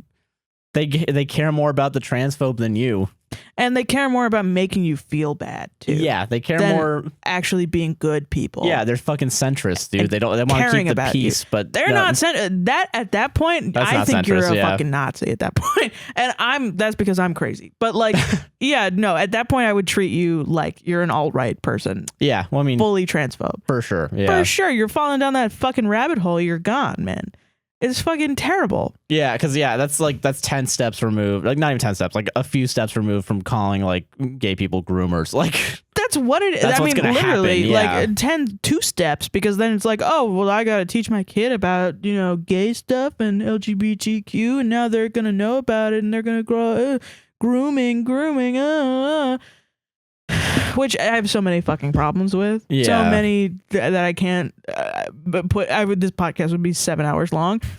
We only have 5 hours of footage time, Sarah. Jesus Christ, we're already at 3 hours, 4 minutes of recording. Swear to being God. Transphobic is bad. Being centrist about trans issues leads to this. Yes, yeah. And it is basically the same thing as being transphobic. Yeah. It's enabling it, yeah. Somebody else in your family, your parents, needs to say, hey, shut the fuck up. Shut the fuck up, yeah. Bro, you're being a piece of shit to my kid. Somebody needs to say that shit. Yeah. Somebody needs to stand up for you. You need to stand up for you, which you are, which is wonderful. Good, yeah. But also you need somebody else to support you and stand up for you in this way. And they may be supporting you in other ways, but this is important too. Yeah, someone needs to stand up for you. Jesus. Solved it though. Fucking solve transphobia. Fucking we're so good. Things we've solved. We need a whiteboard. Yeah. Cancer, and then it's a tally. Let's not even take away the TV, just tape a whiteboard to it or something. Yeah. That'd be fun. All right, this is from Anonymous She Her. Cool. Am I the asshole for being mad about my husband's therapy sessions? Title by Carly. Trigger warning, sexual assault, baby. Gotcha. I have permission to share this as it involves my husband and I. Thank you. Thank you very much. Thank you for checking the consent. I mean, it's good. Yeah, yeah. A little backstory. I, 32 female, have been married for over 10 years to my husband, 32 male. During that time to current time, I had realized that he is struggling with his hypersexuality due to my in-laws' puritanical, authoritarian, emotionally abusive upbringing regarding sex and whatnot. I can understand that. Yeah, okay. A lot of stuff. He has a hard time with feeling shame after anything sexual related. That fucking sucks. He also identifies as gender fluid, and I 100% support him, and I'm constantly reminding him that gender is a social construct. I love him for him and will fight for him, and that consensual sexual activities is a healthy, normal behavior. The only time it is not is when it's non-consensual. He was also SA'd at 15 by one of his mother's friends, a woman in her 30s who was a therapist that provided services to help him with his mental issues, so he has a lot of trauma regarding sex or normal sexual impulses. Probably with trauma, too. Yeah, Jesus, I'm sorry. Fuck. Yeah, that sucks. Oh, my God. Jesus. Today I fucked up moment. Well, while I was expecting our third, they were a surprise, I had noticed he was feeling more down and shameful after talking with him. He said he wished he was quote-unquote normal. I had told him he was normal and that there was nothing wrong with him. He began talking about himself.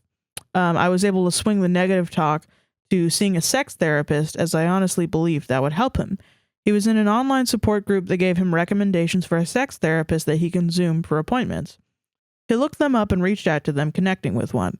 He had asked if I was still okay with this, and I told him that a third party who was licensed might be able to help in ways that I could not. So he does several sessions, and each one he is conflicted, not about me, but the sex therapist, asking me questions on what is ethical behavior between a therapist and patient. I work in mental health. I asked him what he meant, and when he finally told me what was going on, it shocked me to my core. The therapist wanted to have him cross ethical boundaries, such as 1, be nude in front of the camera and masturbate. Oh my God, I'm going to get so pissed off. Fuck? This is going to make me so mad. Holy shit. Fuck, man. Okay, number 1, be nude in front of the camera and masturbate while she either was nude and or touched herself. What the fuck? You did not bury the lead on. I hope not, because there are more. Yeah, holy shit. 2, force roleplay, i.e. me and him, a taboo topic.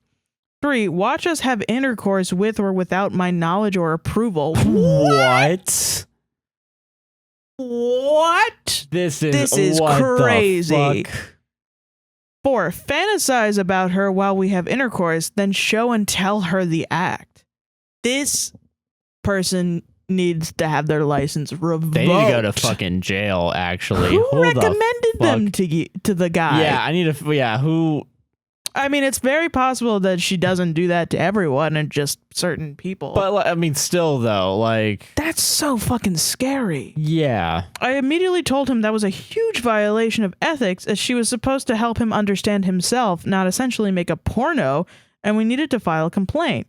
He became defensive and said, well, what she, the therapist, told me is that it was needed to help her fully understand me, him, and it was experimental and that we just needed to be quiet about this and not tell anyone because the other therapists do the same thing at her practice. That practice needs to be fucking taken down. What the fuck? What? Well, she's fucking lying. She's abusing this lying, person. Yeah. I will admit that I let my pregnancy hormones get the best of me and lost it. I asked him, how does he think that all of that was appropriate behavior between a patient and a therapist? Sex therapists have to follow the same ethical guidelines like other therapists just because she specializes in sexual and mental health. Yeah. Does not excuse her from the rules or laws, and that I will be making sure she lost her license for such predatory behavior. Yeah. As we make sure every government agency is investigating the company she worked for. And how dumb could he be to blindly believe that this was all okay? Okay. That's okay. That last part there, I get the anger. He probably just doesn't know. He just probably doesn't know. That's because he was molested by a therapist. Yeah, and he's being taken advantage. Yeah, so again, yeah. Well, he became upset at my words, and I was immediately upset at myself for what I said. He shut down and left for a few hours. When he came back, he wouldn't talk to me about it until after I delivered our third. What? Wow. That's pretty extensive. And said I was right, and now that he knows, he'll never seek help from a therapist. That's okay. Well, fuck, Jesus. Bro, this is insane. Yeah. I have a lot of work to do to help him overcome this and find a credible sex therapist to help him as well. I don't know. I no clue. This might be above our pay grade, man. Maybe you need to see a therapist also, because you're dealing with this situation. I'm not like, therapy doesn't mean that there's anything wrong with somebody, but you're dealing with your husband who's going through severe mental issues and you want to help them to the best of your ability. Yeah. The best idea would be to go to a professional that you know is credible. Yeah, you know what I mean? I know you said that you work in mental health, but you still are going to need help too, you know? So it seems like, you know, he's a victim. He's a victim of sexual assault. Yeah, and then he got now doubly a victim of sexual assault, because that is at least sexual harassment. Yeah. Oh, yeah, for sure. So now you need to go to him and say, hey, listen, you're a victim. All right. There are therapists out there that are not going to sexually assault you, but we are not going to re-traumatize you.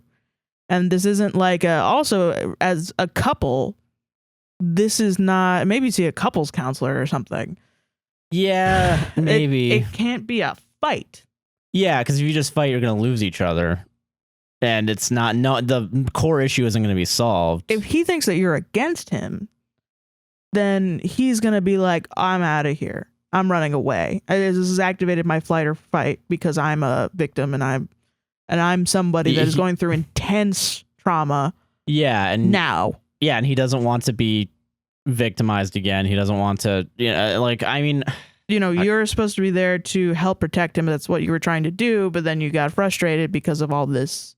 I mean, it's, I don't know how you couldn't react in a way that is like over the top. Because you didn't have to call him dumb. That's the shittiest thing here. That's pretty shitty. That's pretty shitty, and I'm not going to deny that. I think you have to apologize for that. Yeah, apologize for that for sure. You have to reiterate you don't think that he's dumb and that he is a victim. Yeah, I mean, yeah, and I know you had the hormones going through, but that's still a shitty thing to say. It's still an action. I don't know. What do you think? Fuck, I don't. What do you think, Josh? Tell me. I don't know. I don't know how to fix this. I don't fucking know. I mean, I don't know. I apologize for calling him dumb. I'm hopeful that there's some way out of this. Yeah, for sure. Definitely find a credible sex therapist. You're right. Probably to get a couples therapist. Wait a little bit on the sex therapist. Yeah, wait a little bit because it's gonna take some time to find a regular therapist for him. Actually, that might be TBH. Yeah, it might not He might not need to go necessarily to a complete specialist just for that. Just because Well, I think right now he doesn't trust therapy, understandably, because he's had 2 instances where therapists are trying to sexually assault him or succeeding in sexually assaulting him. Yeah. So, I mean, you have to acknowledge that's a credible fear. Yeah, it's a pattern. It's a pattern. So Jesus. you have to at least first talk to him. You gotta first talk to him and let him talk about shit. Yeah. That's the first thing that you have to do. You gotta be there for him. Yeah. You do. Jesus. I don't know. But I can't. I get. It's horrible. It's horrible what happened to him. So I understand. It's horrible. Just you put the dumb went a little too far. The him not showing up at labor is a little too far. Maybe. Yeah. That's kind of crazy. That's a little crazy. Yeah. So I don't know. But I guess. But I understand because you were really angry because these were all really unethical things happening. The problem is you took a little bit of that anger out on him. I mean, you really shouldn't be calling your partner names. Yeah. In general, even if you are angry. Yeah. Honestly. That's. I think there are some deeper issues for both of you. Yes. That are obvious, and we can't tell you. We can't tell you how to solve them. Yeah. I don't know. I don't know. Jesus. Try talking about it. That's the only thing I know how to do. Just talk. Go to a personal therapist if he won't go to couples counseling. Yeah. Go. Yeah. That's probably the only. Yeah, Jesus. To get professional advice about this situation. Yeah, we're not. Yeah, we're not professionals. Didn't solve it. Nope. Okay. Didn't clap either. Yeah, because we didn't solve it. No, we didn't. We don't deserve a clap. I'm fucking sorry, man. I'm sorry, Holy though. I'm shit. sorry. Jesus. We are not professionals. I can't. I don't know. I have no idea. Jesus. You should get that therapist fucking her license taken away. Holy crap. Yes, that is the correct thing to do. That's a fucking predator. Get him in jail. Get him in jail. Oh my God. Christ. Insanity. Last story. Comes to us from Anonymous. They, them, she, her. Titled by Carly. Mm-hmm. Am I the asshole for not disclosing personal info sooner? I, 29 non-binary, met this guy, male 30, on Tinder. I know it's literally hell, but that's dating in 2022. Why the fuck did you say that to two people? Why would you say that? Yeah, we met on Tinder. We met on Tinder. You fuck. getting really angry. No, it sucks. I'm sorry. Yeah, you're right. It sucks. Yeah, I was on there for months. Yeah. What can I say? We immediately clicked and hit it off. Planned to have a date the next day and everything. The topic of sex had come up and there was lots of spicy conversation. Ooh, spicy. We're both into BDSM/kink and bonded pretty quickly over our shared kinks the first night, which was last night. Fast forward to today when we were supposed to have our date, he had some family issues come up that prevented him from going on our date and ultimately put him in a bad mood pretty early in the evening. No, that sucks. He then began trying to push me away, telling me about his mental illnesses, quote, he has BPD and some comorbidities. I'm a non-judgmental person who also has mental health issues. I have bipolar 2, anxiety, and PTSD.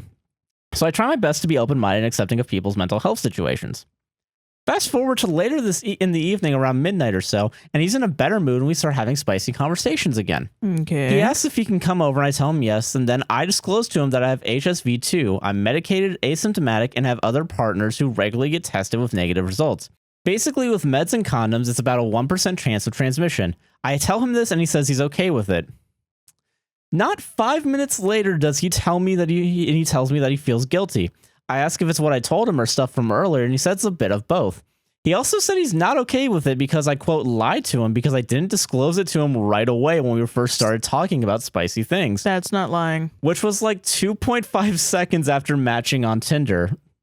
I immediately apologized and told him I didn't mean to make him feel like I was trying to hide anything. He kept saying that he felt that way because of experience in the past, which I understand. Okay. I told him the stigma is worse than actually having it, especially since I'm asymptomatic. Did you know that most doctors recommend against getting it tested for HSV because the stigma is so bad? I didn't know that. Wow. Weird. That's so I feel crazy. like the stigma got to him, and he used the, quote, I lied to him as an excuse and a way out. Yeah. Ultimately making me feel like shit because I was truthful with him, just not what he felt when he felt like I should have been. I also don't like my character being called into question like that. Like, dude, I don't care enough about you to lie to you. And even if I did, then I care too much to lie to you. So I want to know if I'm the asshole for not disclosing my status to this guy right away. No, you're not the asshole. No, he's just an egocentric person. Yeah, he's like, what the fuck, dude? Yeah. Bro, people that immediately turn around and go, how dare you be out to get me? I just met you yesterday. Yeah, like literally. Chill. I don't even know who you are. I don't know. Yeah, you're right about the stigma, and that definitely sucks. And like the accusation here is a lying by omission, but the reality is you told him before you were gonna have sex. Yeah. If you told him afterwards, that would have been a problem. Fucked up a little bit. A little bit. But it's I assume doctors don't tell people to even test for it because they're like, everybody's fucking got it at this point. Yeah. They're all gonna feel like shit for no reason. Literally. So, I mean, I don't know. Like, shit. Yeah, man. I don't know. No, you're not the asshole. No, I wouldn't. You got judged for having something that has a stigma. And you're more responsible about it, I bet, than most people. Yeah, so, you literally told him. Yeah. Yeah, you told him. What are you supposed to do? You're supposed to walk around with a fucking sign on your head that says, I have herpes? Like a little fucking sticky note. Yeah. Put it in your bio and never get matched again. Exactly. Like, yeah. No, it's fucked up, man. Because if there's this fucking, especially if it's asymptomatic, doesn't really, who gives a shit? Yeah. Like, I missed out. You guys bonded on BDSM and kinks. He was just a fucking weirdo, man. Yeah. God bless. God bless. Yeah. Not finally meeting someone with like the same kinks and BDSM shit and then being like, it feels 1% chance. No, thank you. It feels almost like the Emperor's Clothes, man, at this point, where it's just like the stigma is only held up by everybody believing in the stigma. Yeah. Yeah, true. Huh. If I was single and I was like gonna go over to have sex with somebody and they text me, oh, by the way, I have herpes, but it's okay, I'll use a condom, blah, blah, blah, all this stuff, and then you're not gonna get herpes. I'd be like, flattered. Yeah. I'd be like, oh my gosh, you're so responsible. Thank you for being responsible. Thank you so much. Do you have a job too while you're at it? Like, what's your job? What's your job? Oh my God. I bet you're financially stable, you know? No, yeah. So I don't know. Fucking, wow, dude. Crazy. What a crazy guy. I don't know. Yeah, I don't know. You're not the asshole. No. Okay, good one to end on. We solved it. Solved herpes. Find someone that don't give a fuck. Don't give a fuck that you got herpes. Smash, dude. Just want to smash, bro. Just want to smash some non-binary, whatever you got, you know. Genitals. Yeah, non-binary genitals. Yeah. Yeah, fucking. Yeah, fuck that guy. Fuck that guy. What were the ages again? I was 29 and 30, right? I just want to make sure I didn't miss out on like a weird age gap. A whole 30-year-old, man. 30-year-old and 18-year-old. Oh, God. 29 and 30. Okay, good. Yeah. All right, good. Vanessa. Sarah, what do you want to plug? I was going to say, well, Josh, what do you want to plug? Not too bad. You first. Fuck. You can follow me on Twitter at SQUINTON271. That's SQUINTON271. You can follow me on Instagram, too. Just drop the 1 at the end. SQUINTON27. Nice. I'm Joshua Chinland on Twitter, a guy Nick New JC on Twitch. I don't stream right now, but you can still Prime sub if you want. If you want, give him free money. Free money.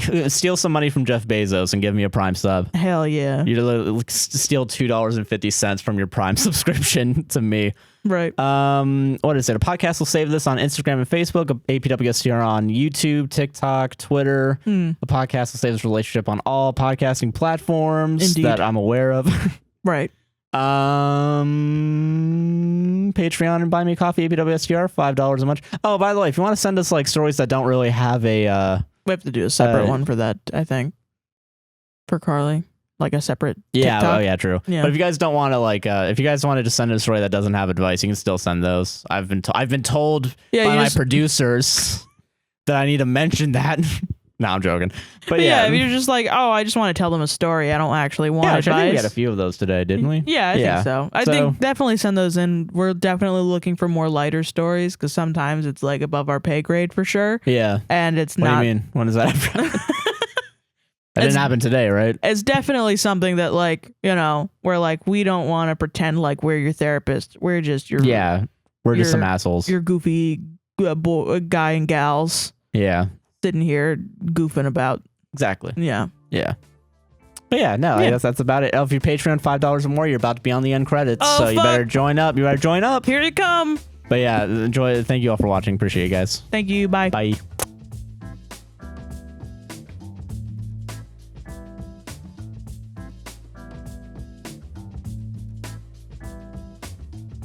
Outro. Okay, gotta give each of them a little kiss. Well, their names already came, so you missed them. I know. I'm paying them back. You're paying them back? Why? Bro, yeah, bro. Someone actually did say the little kisses are worth the $5 I know. a month. That's why I have to do them. And then extra ones for when people inevitably. Oh, when they inevitably have a little bit of having a little bit of faith in our ability to earn money. a little too egotistical, if you ask me. Having the Still kissing. Imagine what we'll It's do. a lot. It's a lot of them. Imagine what we'll do for $15. Yeah, big kiss. Mwah! $20. Yeah, that was a $20 kiss. $30. $50.